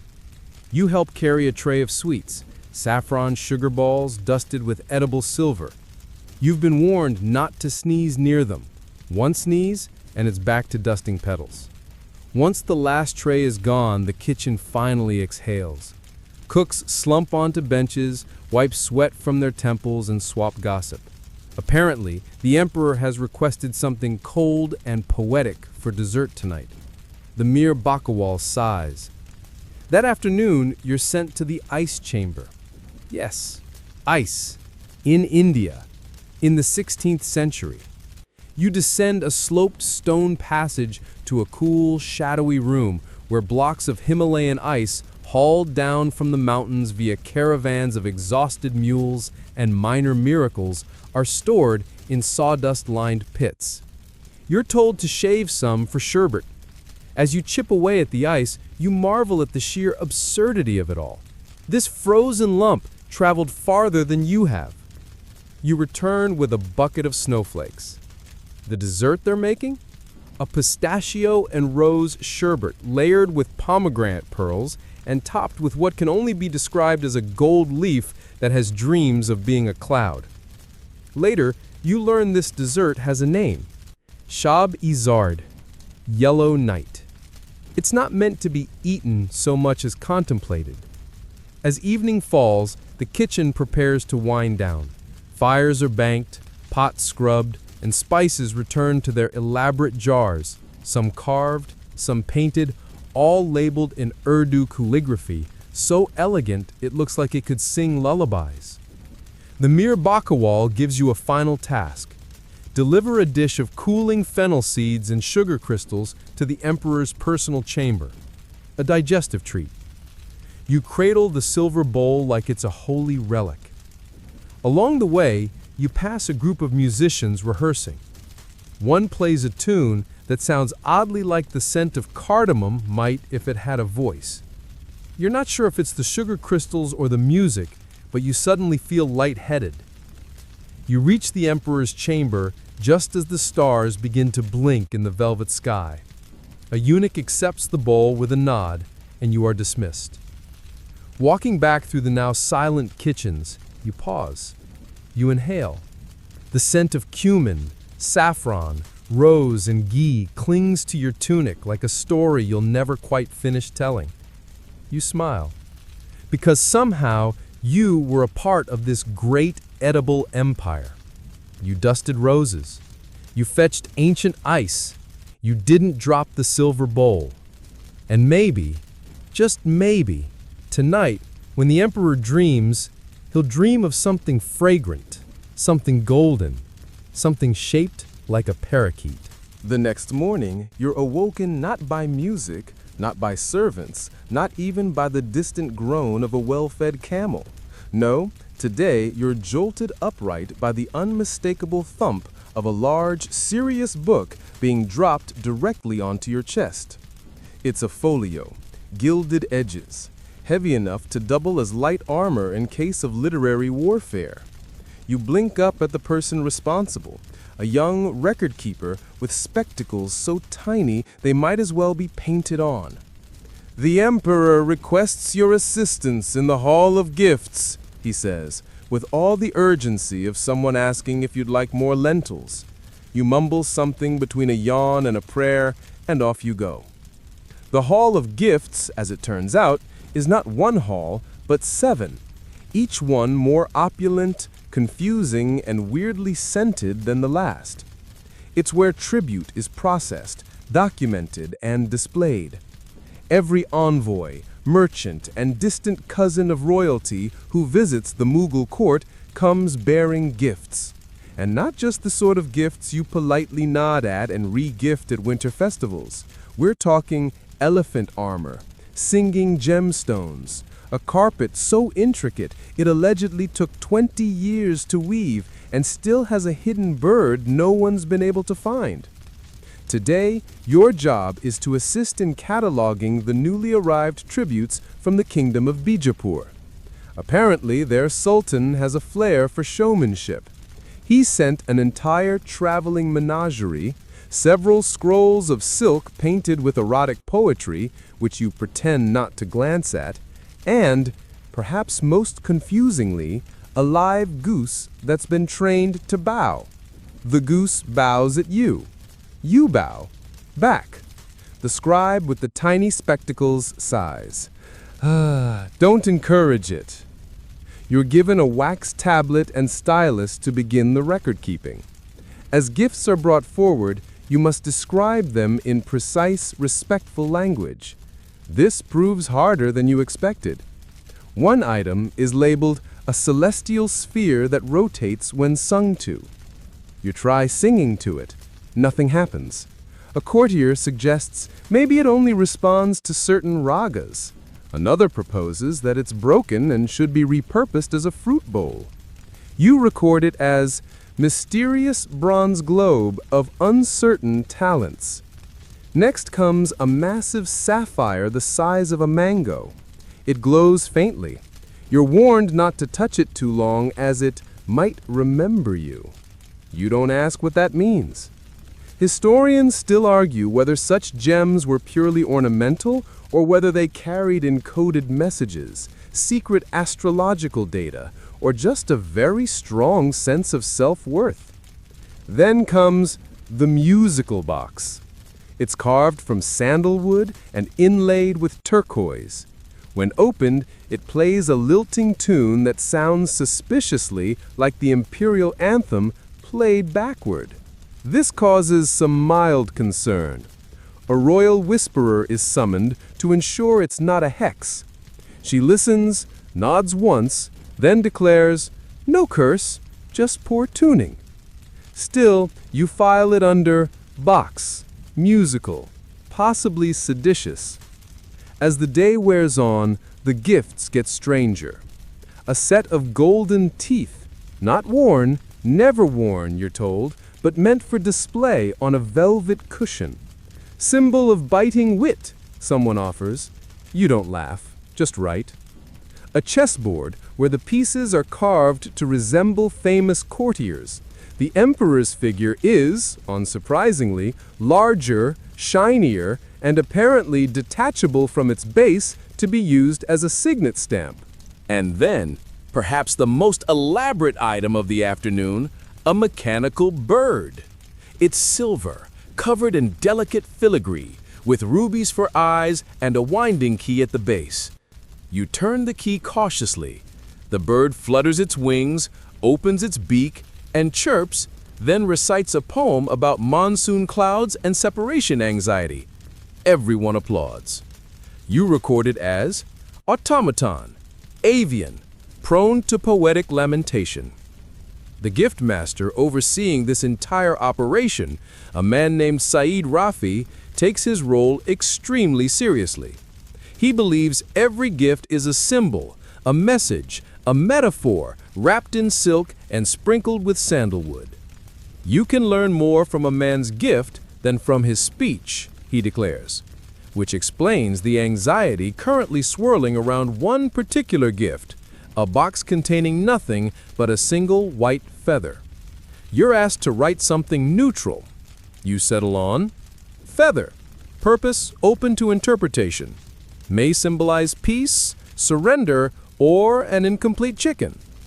The Hall of Gifts also includes long-term exhibits from previous decades.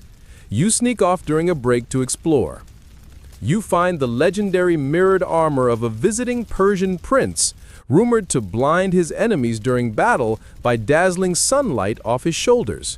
It's exquisite, if impractical. You try to imagine wearing it in the desert heat. You'd reflect so much light you'd cook yourself.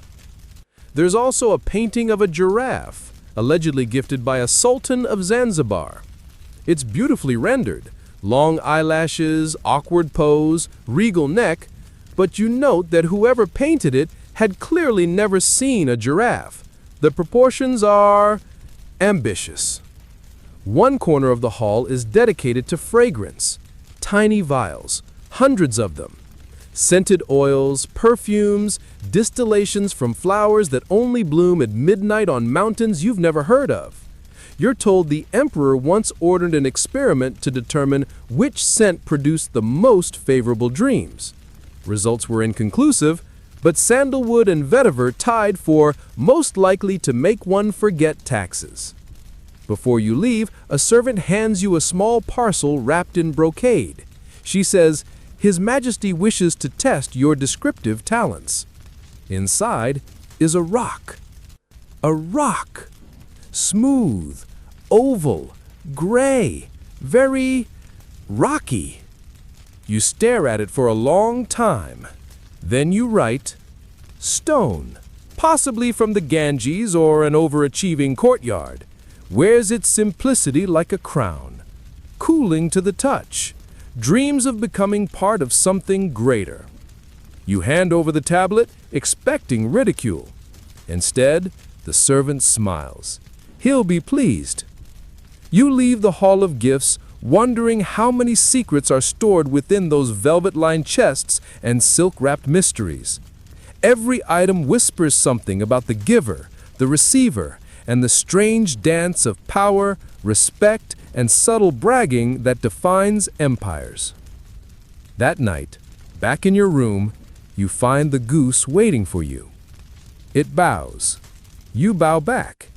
And in the quiet, under the moonlight and the scent of distant rose petals, you imagine what someone might gift you if they wanted to honor the strange, sleepy scribe who once dusted rose petals, fetched forbidden ice, and made poetic observations about a rock. Maybe a book. Maybe a feather. Maybe nothing at all. Just a gentle nod. And a night without duty. You slip beneath your blanket, smiling. You're jolted awake by the brassy drone of a trumpet that sounds far too enthusiastic for this hour. A eunuch appears beside your mat with the elegance of someone who has perfected the art of not stepping on sleeping courtiers. "Today is the emperor's weighing," he murmurs. "You'll want to be early. The gold must be polished." Ah, that weighing. You've heard whispers. Every year on his birthday, the emperor sits on a great golden scale and is weighed against gold, gems, and grains, all of which are then given to the poor. In theory. In practice, some of it finds its way into temples, some into dignitaries' robes, and a generous portion into the city's rumor mill. You're not entirely sure how your recent duties, dusting rose petals, fending off bowing geese, describing gemstones with literary flair, have earned you a place at the ceremonial weighing, but you're also not complaining. You dress quickly, brush off the previous day's sandalwood, and follow a trickle of yawning attendants toward the southern courtyard where the weighing takes place. It's not yet dawn, and the air still holds that pre-monsoon hush, as though even the sky is waiting to see how this morning unfolds. The courtyard has transformed overnight. Silken banners in marigold and crimson drape the balconies. Musicians line one edge, quietly tuning stringed instruments that look too delicate to survive a breeze. And there, at the center, is the scale. It's enormous, a balance of gleaming gold and lacquered teak, adorned with carvings of lotus flowers, tigers, and what appears to be a duck wearing a crown. One side holds a plush seat fit for a demigod. The other is empty, waiting to receive riches until the scales are even. A quiet buzz of anticipation fills the air. Courtiers glide in, dressed in their ceremonial best. Brocade turbans, pearl-stitched slippers, rings on fingers and toes. One noblewoman carries a parrot who appears to be rehearsing a speech. You do a polite bow to both. And then the emperor arrives. He's radiant, draped in white muslin so fine it looks like mist, with a shawl of gold thread that catches the dawn light. His beard is oiled, his posture regal, his expression mildly amused, as if the entire court were a play performed just for him. He steps onto the seat of the scale with the air of someone boarding a divine chariot. Attendants begin piling gifts onto the other side. Bricks of gold, bags of silver, bundles of spices wrapped in silk, trays of rubies and emeralds, bolts of Persian fabric, carved ivory, crystal jars filled with saffron and sugar. You're assigned to record the details of what's being weighed, each object noted in careful calligraphy, your wrist already aching by the time the scale begins to tilt. It's surprisingly tense. One attendant adds a bag of coins. Another adds a small idol of Ganesh, all round belly and benevolent smile. Still not balanced. Then, someone adds wheat. Yes, wheat. Apparently a symbolic measure, reminding all that the emperor's duty is not merely to sparkle, but to nourish. The scale trembles. Then, balance. The crowd erupts into soft applause. Not too loud. This is, after all, a religious moment. Historians still argue whether these weighings were truly acts of charity or carefully choreographed spectacles of imperial magnificence. The symbolism, however, is potent. The emperor is the state. His body is both burden and blessing, and each coin that weighs him down is, theoretically, lifted by the prayers of his subjects. After the weighing, the gifts are ceremonially distributed, or at least paraded past a grateful-looking crowd of petitioners. You notice several of the same faces from last year's paintings. One man appears to have been receiving alms for the past 4 rains. Then, the mood changes. A small child steps forward, barefoot, nervously clutching a garland of marigolds. He bows and tries to hang it around the emperor's neck. For a heartbeat, the entire courtyard holds its breath. Then, the emperor smiles. He bends down, yes, bends, and allows the garland to be placed. The child beams. Somewhere a musician misses a note. You're not crying, not exactly. Something just got in your eye, possibly diamond dust. Once the ceremony concludes, the emperor retires, but for the court, the day has only begun. You're whisked away to assist with the post-ritual cataloging. This involves a room full of scribes, 3 nervous camels waiting to carry redistributed blessings, and a man whose only job appears to be folding silk into symmetrical triangles. One ledger catches your eye. It lists previous year's weighings. The entries include not only the quantities of gold and goods, but also curious footnotes. Year of the swollen mangoes, extra saffron added to offset heat. Year of the 3rd eclipse, weighing postponed 2 days. One entry simply reads, "Rain ruined everything. Emperor grumpy, fewer gems." You take a moment to sketch your own note in the margin. Year of the goose and the feathered rock. A fellow scribe leans over and chuckles. "Careful, that rock has a fan club." Later that afternoon, as things quiet down, you're offered a bowl of sweet lassi and a spot under a neem tree. You watch as one of the camels, bedecked in gold bells and purple silk, kneels before a group of orphans to be unloaded. It's easy to be cynical, to say this is all theater, glitter, and curated empathy. But watching the expressions on the children's faces as they receive their bundles, soft shawls, little jars of honey, tiny bangles, you decide that maybe meaning doesn't come from purity, but from the act itself. A goose bows. A gem is admired. A grain of wheat tips a scale. In this world, the symbolic and the real often share a teacup. You sip your lassi slowly. The yogurt is cool, the cardamom subtle, the sweetness just right. For a moment, you feel weightless, like gold in a suspended balance, waiting to discover what your worth is when placed against the weight of a kingdom. Then, someone calls your name. Apparently, tomorrow you will assist in the Department of Dreams. You're not sure what that is, but you're already curious. You arrive the next morning at the so-called Department of Dreams with minimal instruction and maximum confusion. The hallway leading there is quiet, lined with gauzy curtains that flutter as if stirred by breath rather than breeze. You pause, adjust your sandals, and step inside. The first thing that greets you is silence, deep, soft silence, like stepping into velvet. The air smells faintly of jasmine and old parchment, tinged with something else you can't quite place. Cinnamon? Burnt sugar? Possibly sandalwood again. At this point, you're certain it's part of your bloodstream. A woman greets you. Her name is Nur-un-Nisa, and she wears robes dyed the pale blue of a dawn sky. Her voice is gentle, but carries an unmistakable authority.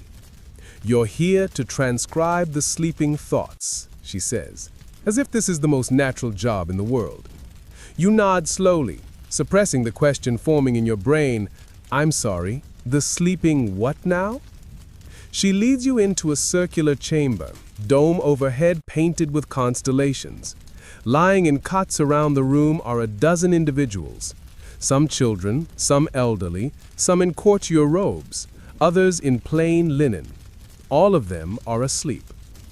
Volunteers, Nur-un-Nisa explains. Dreamers. His Majesty believes that the soul wanders through divine terrain in slumber. Your task is to listen and record. Before you can clarify how exactly you're supposed to listen to someone else's dreams, she produces a curious object, a large brass horn spiraled like a conch shell with a long handle wrapped in silk. It looks like something that belongs more in a shipwreck than a Mughal palace. This is a dream trumpet, she says. You place the narrow end near the sleeper's lips and listen through the wide end. You'll hear murmurs, images, sometimes only fragments. Be respectful. Do not judge. You're handed a small lacquered box filled with reed pens and paper scented with rose oil. Another first for the resume. You choose your first dreamer, an old man whose beard spills like fog across his collarbone. You kneel, place the horn carefully, and bring your ear to the wide end. At first, nothing. Then, faint, like a whisper through leaves, you hear, "I walk a road of lapis, each stone humming with fireflies. The moon rides on the back of a lion." You blink. That's unusually poetic. You scribble it down. Dream after dream, you move in silence, recording what you can. One woman speaks of floating above orchards filled with silver pomegranates. Another dreams she's teaching birds how to sew. A child mutters about a staircase made of mangoes that leads to a goat who gives riddles instead of milk. You begin to wonder if you're the only one awake in the empire. By midday, you have pages filled with bizarre fragments and surreal imagery. Nur-un-Nisa reads over your notes and smiles. Good. You have a light ear. Don't try to interpret, just capture. You ask her where these records go. To the Emperor's Book of Echoes, she replies. You imagine a library somewhere, a towering archive filled not with ledgers or treaties, but with the untethered fragments of dreams. What use could anyone have for such things?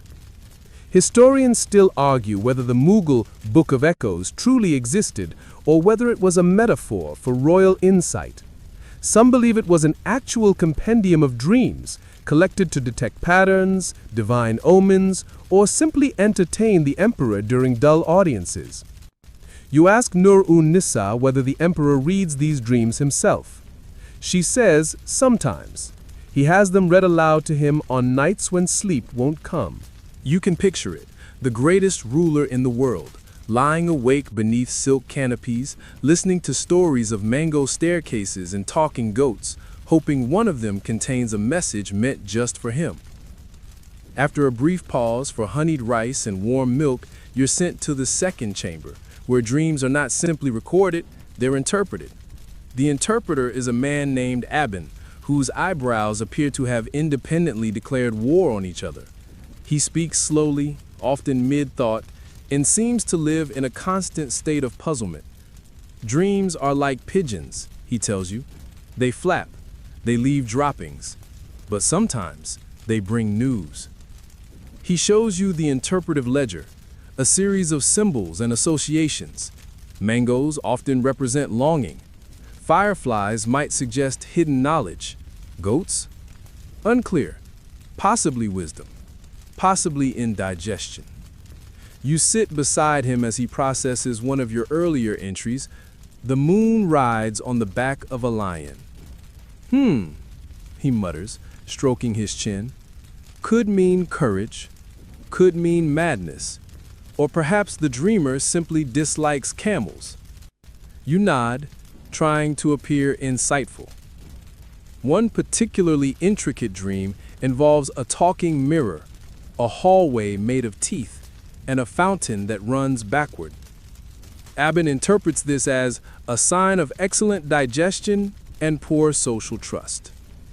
You're not sure how he got there, but then again, the line between dream and symbolism was always blurry, even for scholars of the time. Later in the day, you're tasked with helping deliver a copy of the most noteworthy dream to the emperor. You carry it on a silver tray, escorted by a boy with a peacock feather fan who's somehow both sassy and silent. The emperor is in a quiet pavilion, sipping what appears to be rose sherbet. He reads the dream in silence. I chased my reflection through a forest of mirrors, but it never turned around. At the end, I found a gate guarded by my own shadow. He smiles faintly. Very nice, he says. Add it to the 9th volume. You're dismissed with a nod and the faintest wave, but as you walk away, you hear him murmur, I had that dream once. Or perhaps I only dreamed I did. Back at the department, dusk creeps in like a slow-spoken poem. Candles are lit in shallow clay bowls.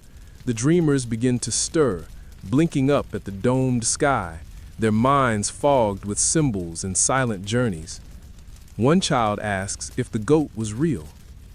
You don't answer. You just tousle his hair and hand him a sweet.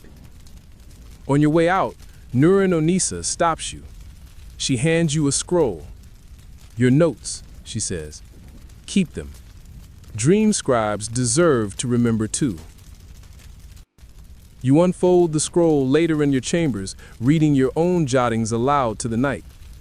A mountain made of folded letters. A voice in the well that speaks in riddles. A garden where every flower is a face. You lie back, staring at the ceiling, wondering what dreams you'll have tonight, and whether anyone will be listening.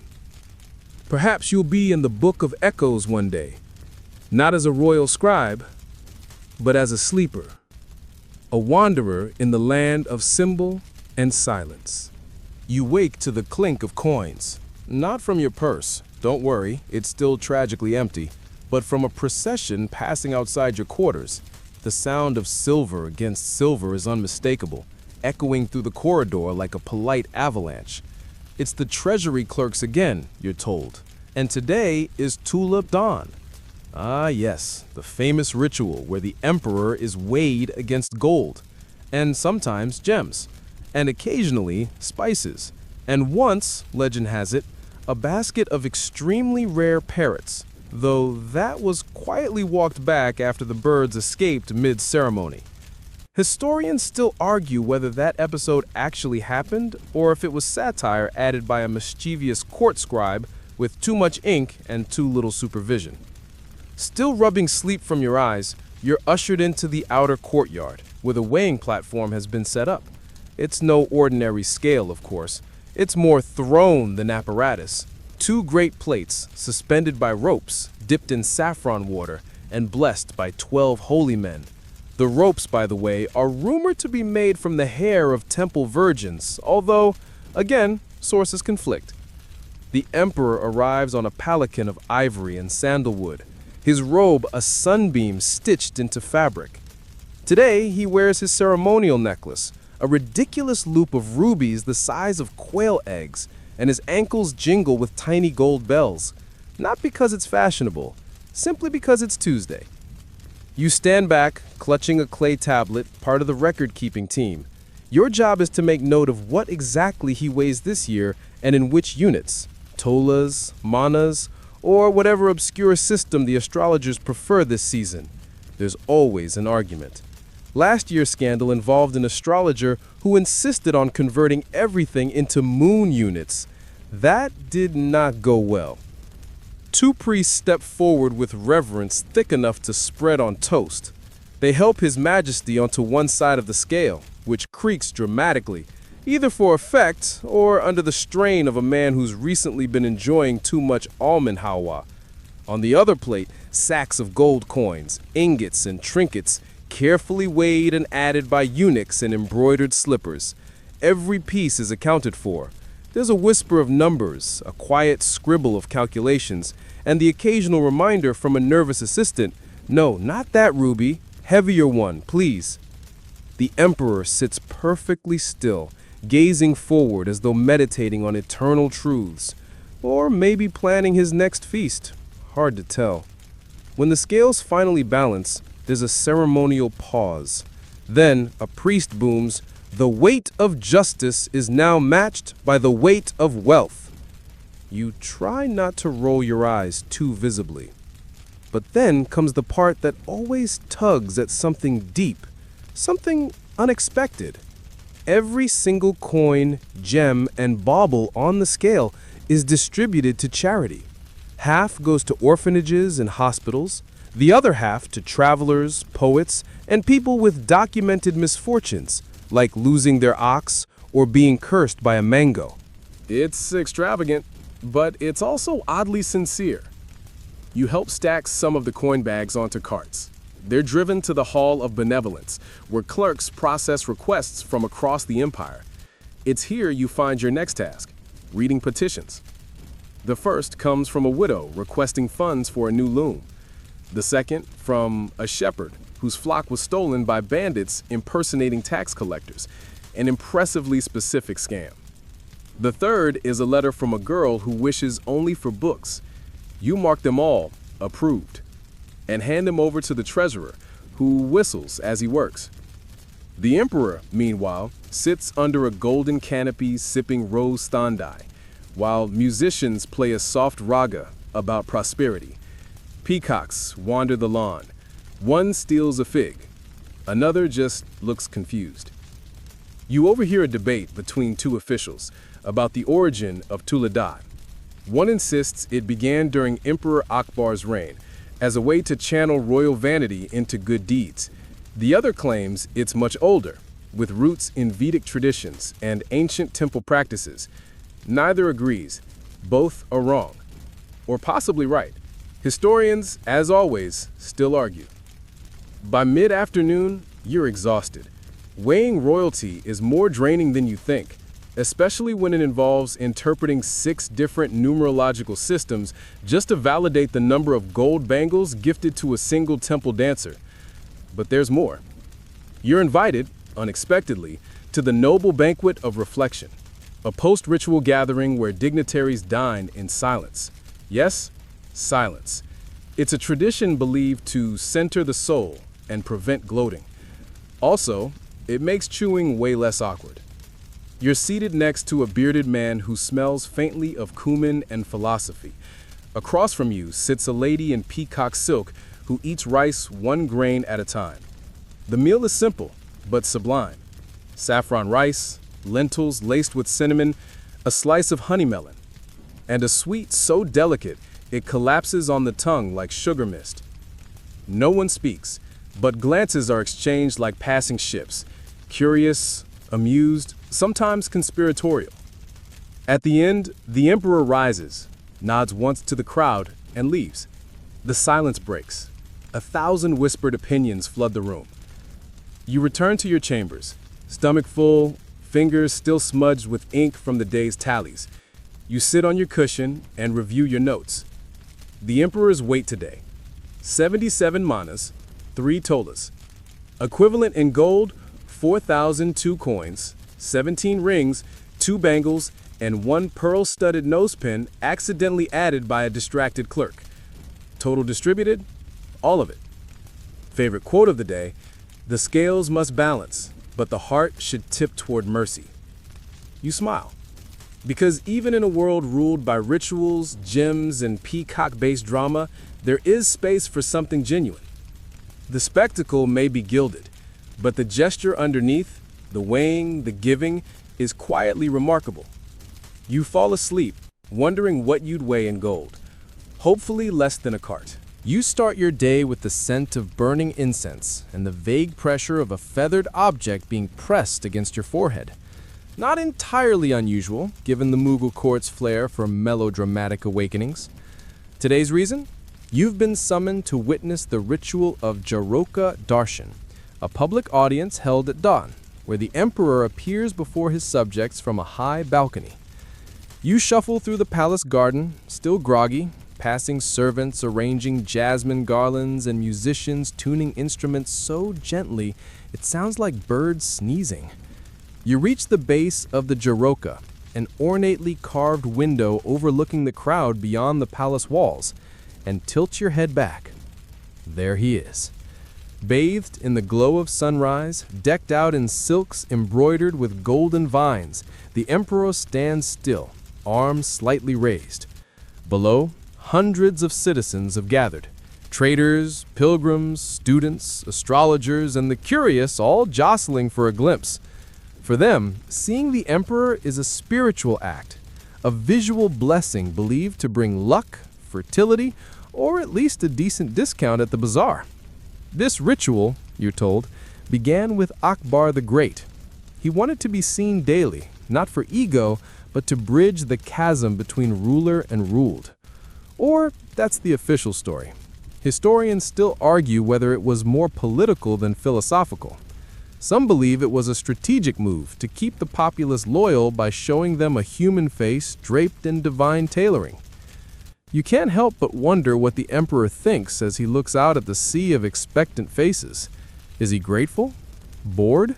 Is he silently judging that man in the front row wearing one shoe?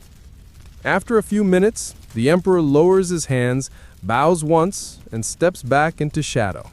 A wave of reverent murmur passes through the crowd like a breeze over wheat. The show is over. You head back through the courtyard, where parrots in gilt cages are being fed pomegranate seeds. One glares at you suspiciously. Another whistles a tune that might be a love song, or a mockery of your haircut. But there's no time for aviary diplomacy. Today, you're assigned to the Hall of Portraits, a part of the palace you've passed many times but never entered. Until now. The hall is cold, dimly lit by skylights, and lined with enormous paintings, hundreds of them, all depicting emperors, nobles, consorts, and mystics in a curious blend of realism and myth. Some hold swords, others flowers. A few gaze at invisible tigers. One man, painted in alarming detail, appears to be sneezing mid-victory. You're there to assist the royal chronicler, a man named Abul Sarmad. He's ancient, draped in mulberry-colored robes, and smells like sandalwood, ink, and smugness. He greets you without looking up from his scroll. Your job, he mutters, is to update the ledger. Some entries are missing, names, titles, stories, particularly from the time of Jahangir. You nod, trying not to make a sound. Sarmad is the kind of man who considers loud breathing an act of rebellion. You begin at the far left. The first portrait is massive, an emperor seated on a marble throne, surrounded by flaming halos while angels sprinkle gold dust from above. A bit much, but tasteful. Below, a blank space waits for a description. You ask Sarmad who it is. Emperor Humayun, he replies, but painted posthumously. Those halos were added by order of his grandson. Everyone wanted to make him look more divine. In life, he had a limp and an unfortunate fondness for mango wine. You scribble dutifully. Next, a painting of a woman with an enigmatic smile. She's reclining against a backdrop of flowering vines, holding a small book in one hand and a dagger in the other. A strong message, you think. That, says Sarmad, is Empress Nur Jahan. She once shot 4 tigers with a single arrow. At least, according to her. You nod, making a mental note never to cross someone who accessorizes with weaponry. As you work through the hall, the portraits begin to blur together. Painted expressions frozen in time, eyes that follow you across the room, silks that gleam even in the gloom. But it's the stories, half whispered, half boasted, that make each one real. Like the vizier who disguised himself as a dancer to escape execution, or the court poet who composed an entire ode about a sneeze, or the prince who tried to build a floating palace using inflated goatskins and pure optimism. Each tale you write feels like a thread in the empire's vast tapestry, ornate, tangled, occasionally ridiculous. By late afternoon, you pause to stretch. Your hand is stained with ink, your back aches. A monkey on the windowsill observes you with judgment, bordering on sarcasm. You return to one of the last paintings, smaller, less ostentatious. It shows a young man in simple robes seated under a tree. A thin stream flows beside him, and he seems to be weighing stones on a scale. Who is this, you ask? Sarmad leans closer. That, he says, is Prince Danyal.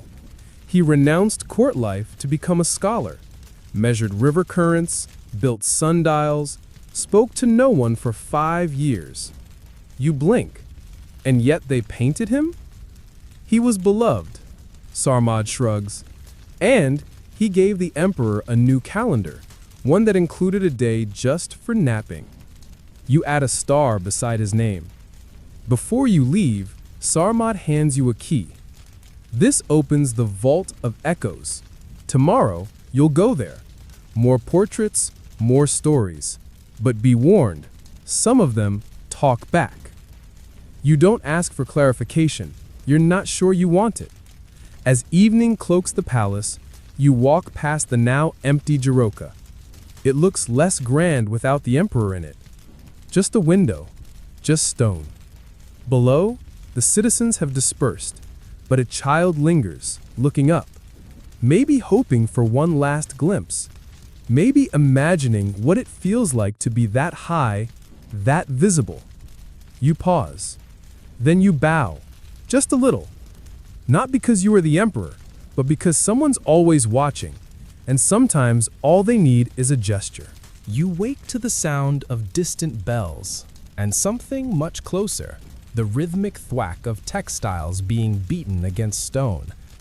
Through your small lattice window, the courtyard is already alive. A group of women, clad in richly dyed cottons, are washing ceremonial cloths, each splash followed by a flurry of movement.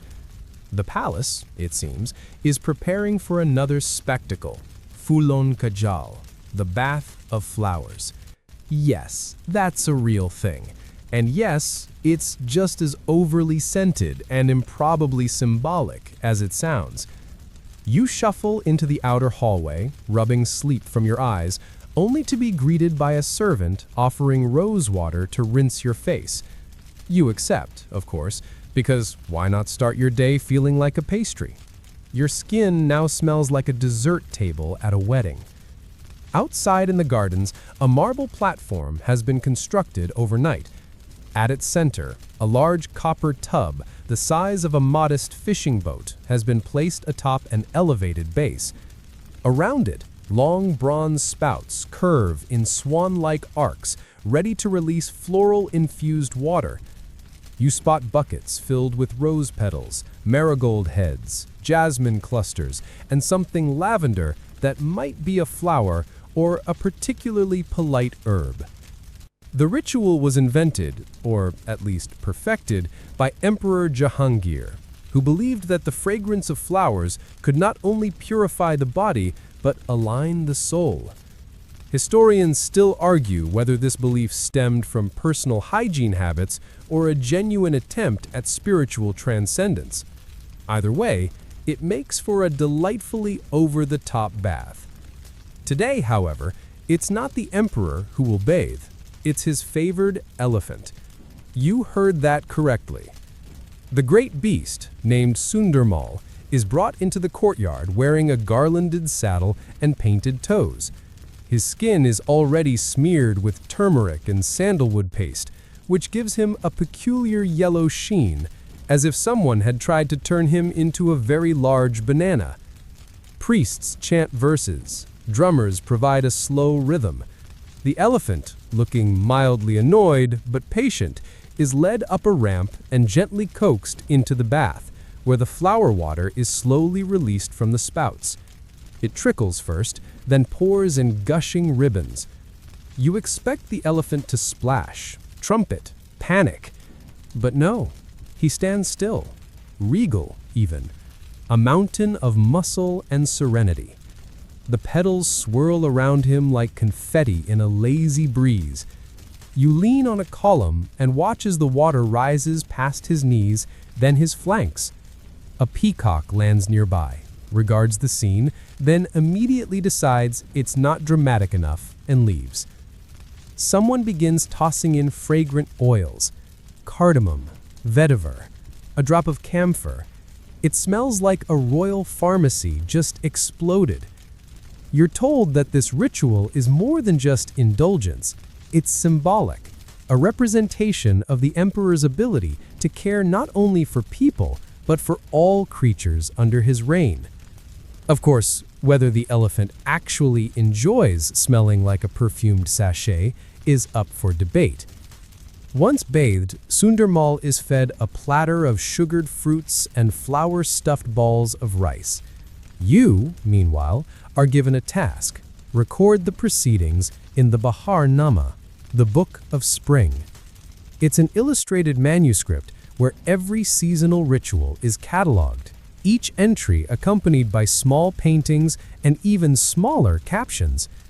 You flip through earlier pages, depictions of kite festivals, monsoon prayers, even the annual turban tying contest.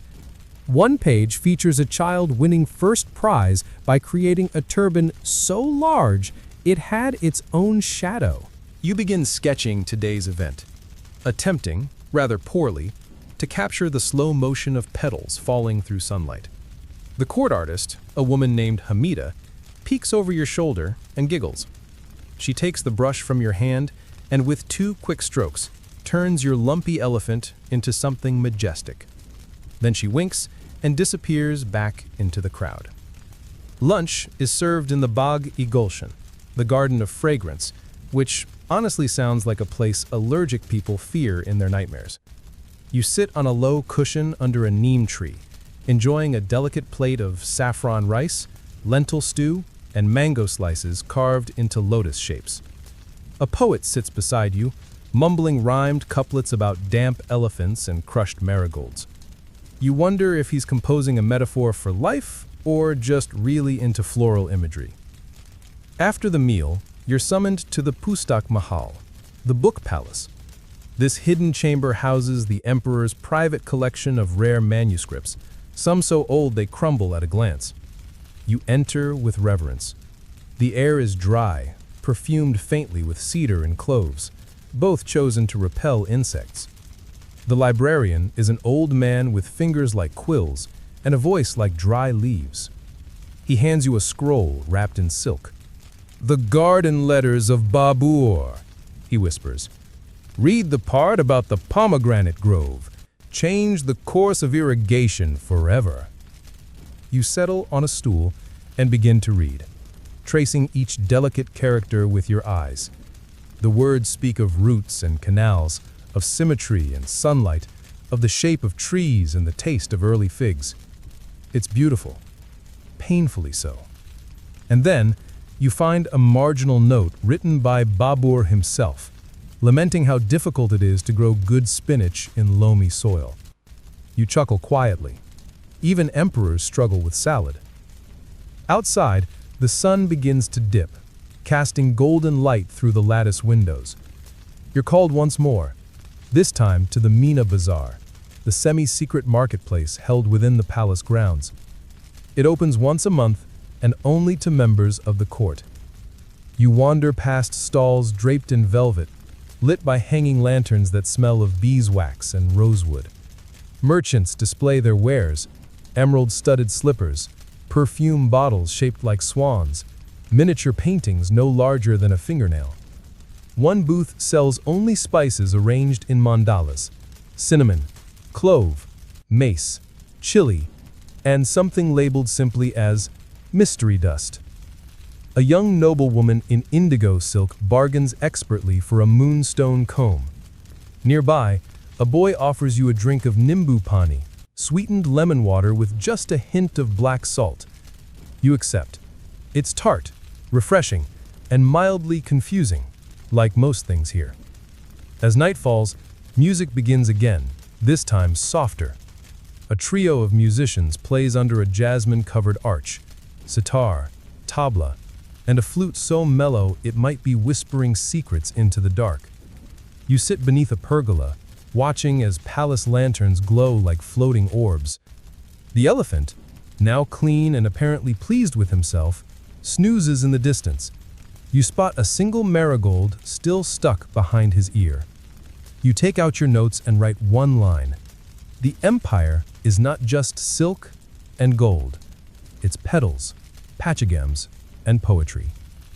You close your eyes, letting the scents and sounds of the evening settle into your bones. And just before sleep takes you, you hear the poet from lunch mutter behind you.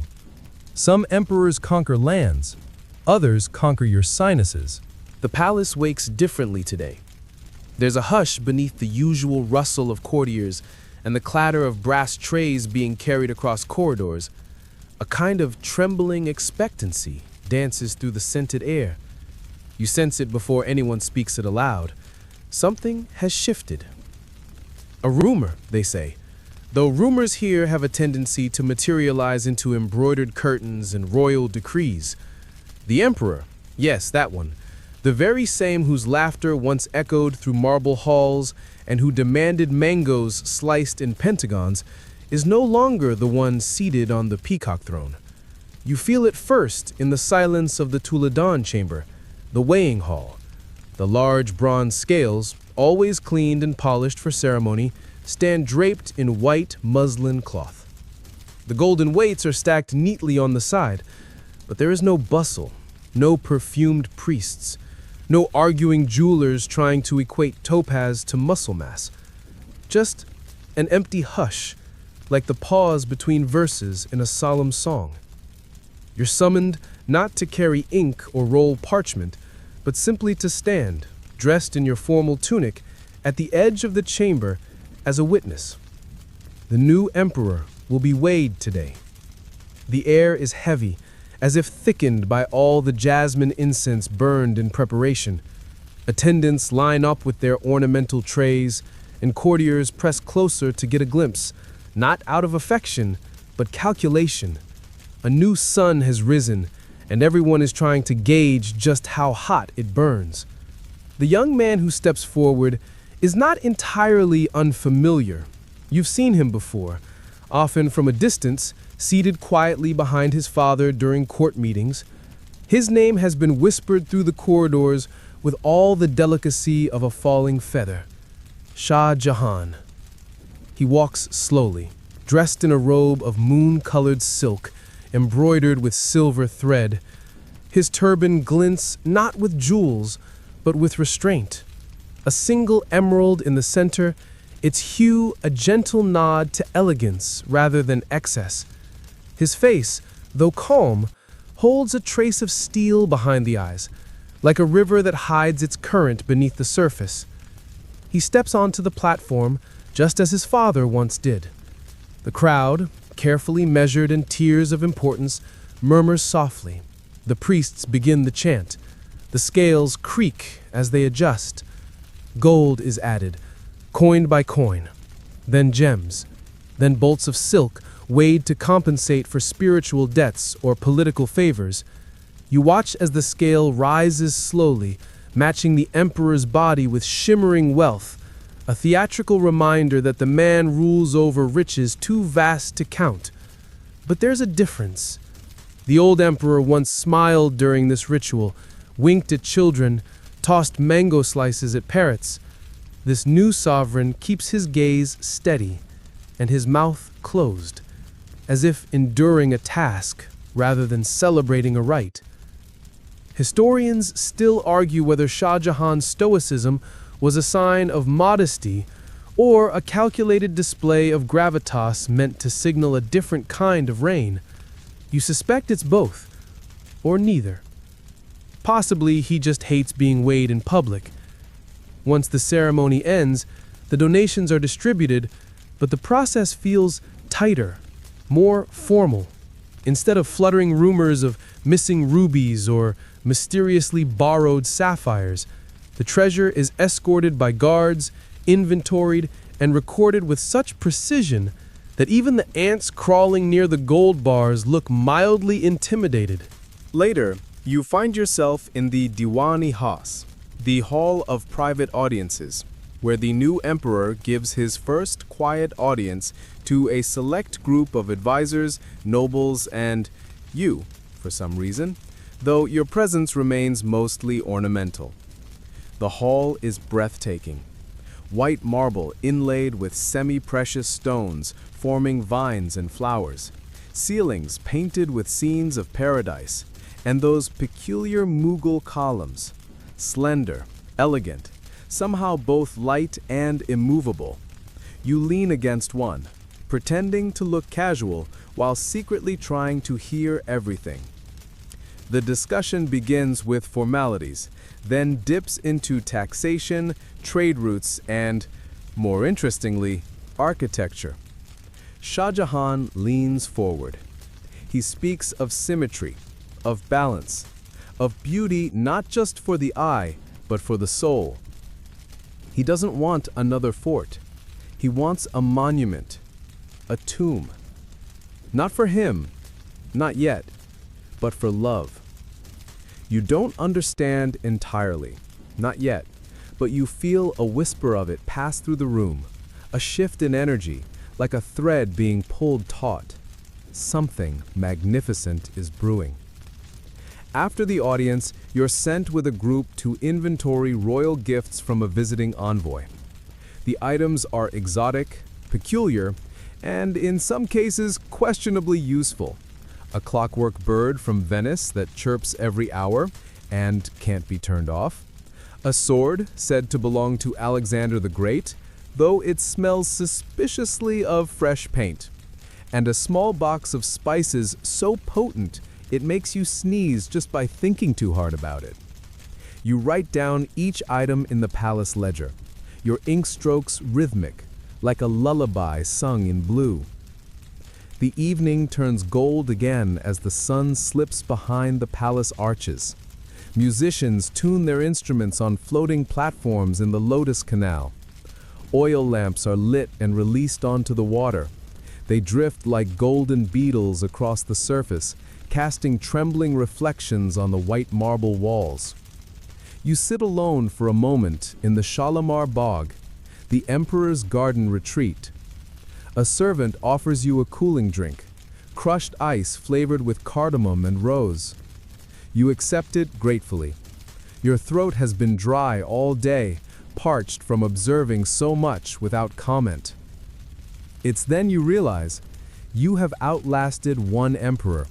You have witnessed the transition of power without being flung from a tower or reassigned to goat-washing duty. In Mughal politics, that's practically a promotion. And you begin to think, just a little, that you are not merely a quiet observer anymore. You are a thread in this intricate tapestry of perfumed rituals, whispered ambitions, and ceremonial gold. The elephant, Sundar Mal, now visibly older, limps gently past you on his evening walk. He pauses near the garden pool, lowers his trunk to drink, then turns his gaze toward you. His eyes are heavy with memory, like yours. You nod at him. He blinks slowly.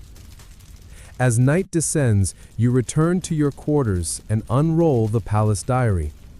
You write, "Today, a shadow stepped off the scale, and a dream stepped on. It was heavier." Then you blow out the lamp. The ink dries slowly, like gold setting into the fabric of time. Morning creeps in on soft sandals, whispering through the corridors with a hush of cool breeze and citrus oil. The palace does not ring with trumpet fanfare today, nor does it reverberate with commands from generals or the splash of fountains attended by dancers. Instead, it stretches and yawns like an old lion, content from now to bask in the scent of wet stone and hibiscus petals. You, having survived yet another imperial weighing and a change in leadership without being exiled or trampled by a ceremonial elephant, are finally granted a small reprieve. Not a vacation, of course. This is still the Mughal court, but something adjacent to it, a reassignment to the royal library. Yes, that hushed sanctum where ink flows thicker than gossip, and the only conflicts are over the last unborrowed copy of the Book of Dreams. You welcome the change. Your fingers are still cramped from tallying coins, and your ears still ringing with the clink of gold against pride. The library lies on the east side of the palace grounds. facing a square lotus pond. Its sandstone walls glow in the morning light, etched with verses in Persian, Arabic, and the kind of Sanskrit only scholars pretend to fully understand. The door is carved from sandalwood, and it never creaks, its sides open, as if even its hinges know how to be respectful. You step inside and inhale the scent, aged paper, dust kissed by sunlight, and a faint trace of clove oil, likely left behind by the librarian's peculiar foot ointment. The space feels like time itself decided to take a nap in the form of scrolls and bound volumes. The chief librarian, an elderly man named Karimullah, greets you without looking up. He's seated cross-legged on a cushion, his white beard flowing over a robe dyed with pomegranate rind. He doesn't say your name, but nods once, deeply enough that you feel initiated. Your assignment is deceptively simple. Catalog the collection of illustrated manuscripts gifted by the ruler of Golconda. These manuscripts are famous for their intricately painted folios, bright with lapis, gold leaf, and the occasional dragon-shaped inkblot left by overambitious artists. You must note condition, content, and peculiarities. You begin slowly, reverently. The first manuscript depicts battles fought with peacock feather arrows and flame-resistant camels. The second is a romantic tale between a star priest and a shape-shifting moon spirit. The third is less legible, apparently chewed on by either mice or a discontented poet. As you work, scribes shuffle past with armfuls of vellum. An artist in the corner adds finishing touches to an imperial family tree, struggling to remember how many cousins were officially erased during the last power shuffle. In a niche by the far wall, a eunuch from Bengal reads aloud from a travelogue detailing a journey through the lands of the Franks, complete with confusion about why Europeans insist on boiling lettuce. You overhear discussions of stars, of dream omens, of Persian love metaphors that involve a disturbing number of garden implements. Someone reads aloud a poem dedicated to the emperor's earlobe. Another corrects the grammar. A third claims it was meant to be about his nose all along. Historians still argue over which part of the anatomy was truly admired. By midday, you've grown fond of the silence. Not the awkward silence of failed conversation, but the generous hush of minds immersed in something wider than themselves. Here, everyone whispers, not because they must, but because books have a gravity all their own. Karimullah eventually ambles over, his sandals making that soft thup-thup sound against the marble. He peers at your cataloging notes, nods once more, then gestures for you to follow him. He leads you behind a tapestry of a golden lion wrestling a goat, an allegory for taxation, maybe, and down a spiral staircase lit by glass bowls of scented oil. At the bottom, a door locked with 7 separate latches. Private archives, he mutters. Restricted to those who know how not to gossip. You pass. The door opens into a chamber cooler than the rest, walls lined with scrolls bound in silk. This is where the emperors have hidden the documents too strange, too delicate, or too damning for public shelves. One scroll discusses the logistics of building a floating palace entirely out of scented sandalwood. Another proposes taxing dreams. A third contains only sketches of different beard styles with angry marginalia criticizing their symmetry. Karimullah hands you a thin, yellowed folio. This, he says, is the first record of the emperor's Tuladan ritual, Babur himself, or someone pretending to be Babur. Hard to tell. You hold it with reverence. The ink has faded, the script archaic, and the geometry of the scales sketched with obsessive care. Even then, you realize, there was fascination with measuring worth in metal. You read a line aloud. To weigh a man is folly. To weigh a moment, treason. You blink, then smile. It's likely apocryphal or poetic. or both. Still, it settles into your mind like warm tea. After returning to your cushion, you spend the afternoon transcribing fragments of forgotten languages and trying to remember which numerical system uses fish as units. Outside, rain begins, soft, unhurried. The scent of damp earth creeps in through the high latticework windows. Later, you take tea with a visiting scholar from Samarkand who insists the moon is hollow and filled with milk. You don't argue. You've heard weirder, like the time a court official swore he once saw the emperor's reflection wink at him out of sync. Evening finds you still seated among books, your candle's flame flickering like it's dreaming too. You make one final entry in your ledger. Today, the empire weighed a new ruler. Tomorrow, it will weigh his silence. You close the book, stretch your spine, let out a sigh that somehow smells faintly of nutmeg and achievement.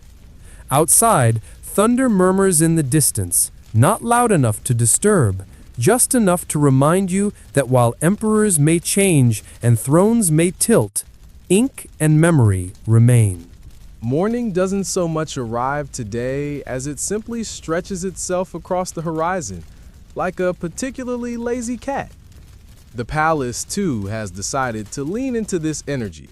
There's no urgent flurry of couriers, no ceremonial drum beats echoing from marble domes, just the slow sigh of awnings being drawn back and the occasional thump of a fruit falling into the gardens below. You wake to the rustle of silk and the perfume of saffron rice drifting from the kitchens, carried on the warm hush of breeze through the Jaroka. Somewhere in the distance, the peacocks are arguing again about territory or love, or the way one of them keeps stealing figs. Today is not just another day in the Mughal court. It's the Emperor's Jashan-e-Tula, the annual ceremonial repeat of his weighing. Except this time, it's different. Not because the scale has changed, it hasn't, nor because the emperor is significantly heavier, though rumors say he has developed an obsession with almond pastries, but because he is being weighed not in gold or silver or even rubies. Today, he is being weighed in rare books. The announcement came earlier in the week, scrawled on a crimson silk banner and unrolled from the tower with far too much flourish. Naturally, the courtiers panicked. What qualifies as a rare book? Does it count if it's been read upside down by a parrot?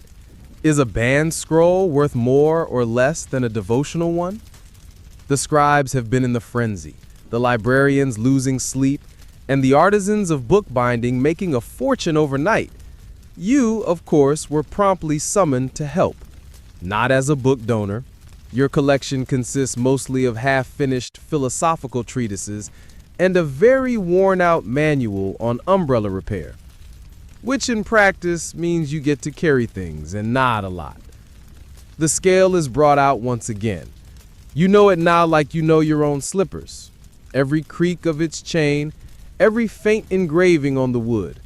But this time, instead of polished coins or dangling necklaces, the weights arrive in carved sandalwood boxes filled with manuscripts. Some are so fragile they rest on velvet. Others are so bizarre you wonder if they were created just to confuse. A court astrologer donates a handwritten lunar calendar from 200 years in the future. A noblewoman donates a cookbook with no recipes, only philosophical musings on the nature of hunger.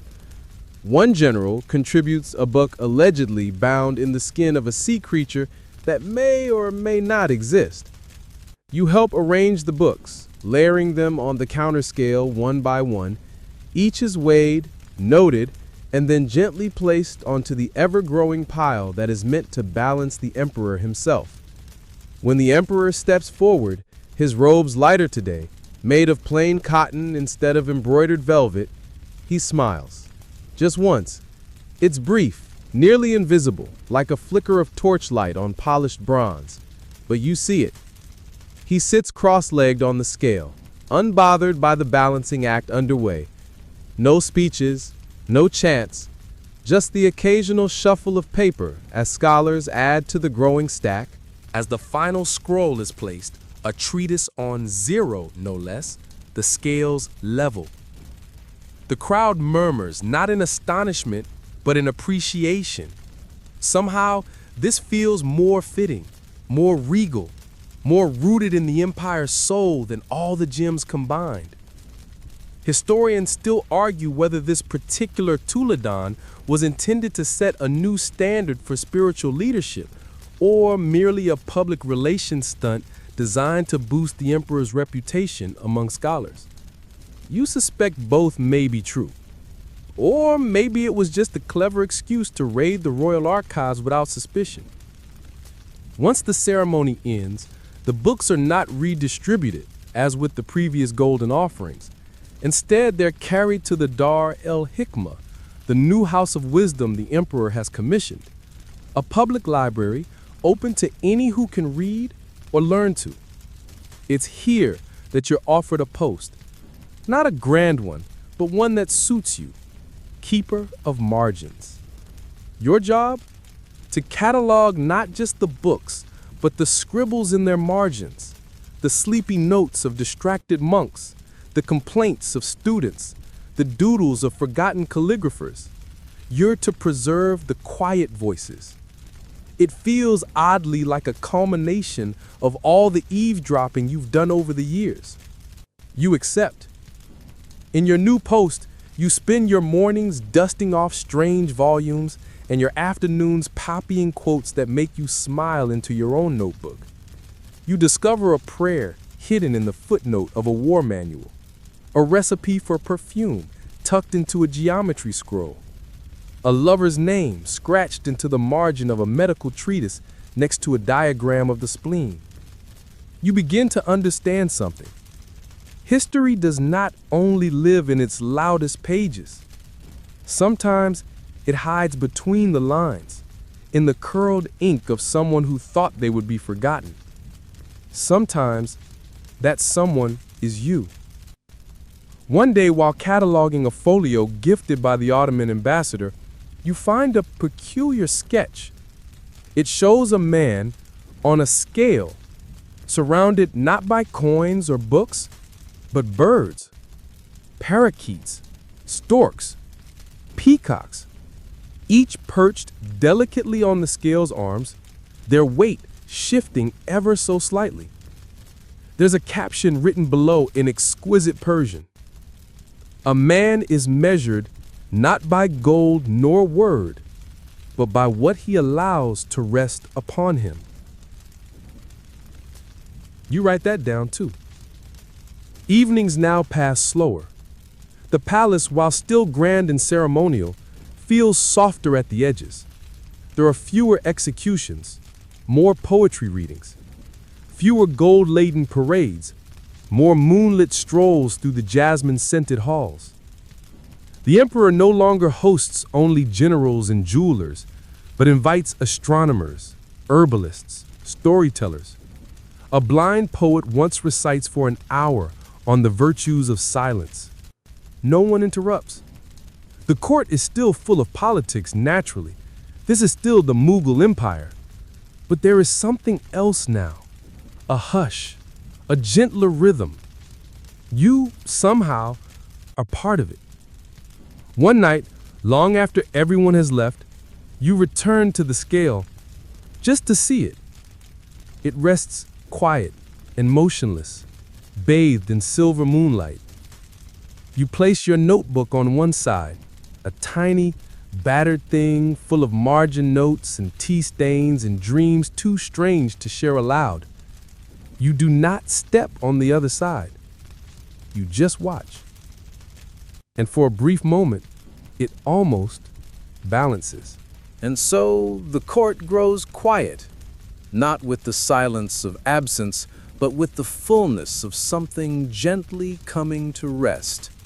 The flicker of oil lamps softens as they burn low, casting sleepy amber reflections on the marble floors that have known the footsteps of emperors, dancers, scribes, and yes, even you.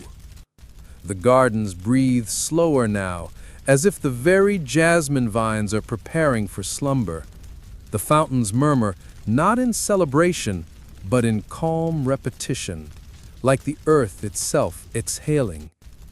You lean against the pillar where you've stood so many times before, no longer just an observer, but someone whose presence has soaked into the fabric of this place, like the scent of rosewater on parchment. You've cataloged the chaos, the ritual, the pageantry, and somewhere in all of it, you've recorded something quieter. What it felt like to simply be a witness to splendor that shimmered, then slowly faded. Above, the stars take their places. The same stars the astrologers once read to determine lucky days, now simply twinkling like tiny lullabies. There is no ceremony left tonight. No gold to weigh, no courtiers left to impress. There is only you and the hush. A hush that drapes around you like a silk shawl woven from memory and starlight. You've stepped away from the gilded throne, away from the weighing scales and jeweled parrots. You've stepped towards something softer, something slower, something more real. Let your thoughts settle now, like dust in the long-forgotten corners of the library. Let the echoes of flutes and footsteps recede. Let the stories drift into dreams, and let the world, lavish, luminous, absurd, fade gently from view. You were there, and now it's time to rest.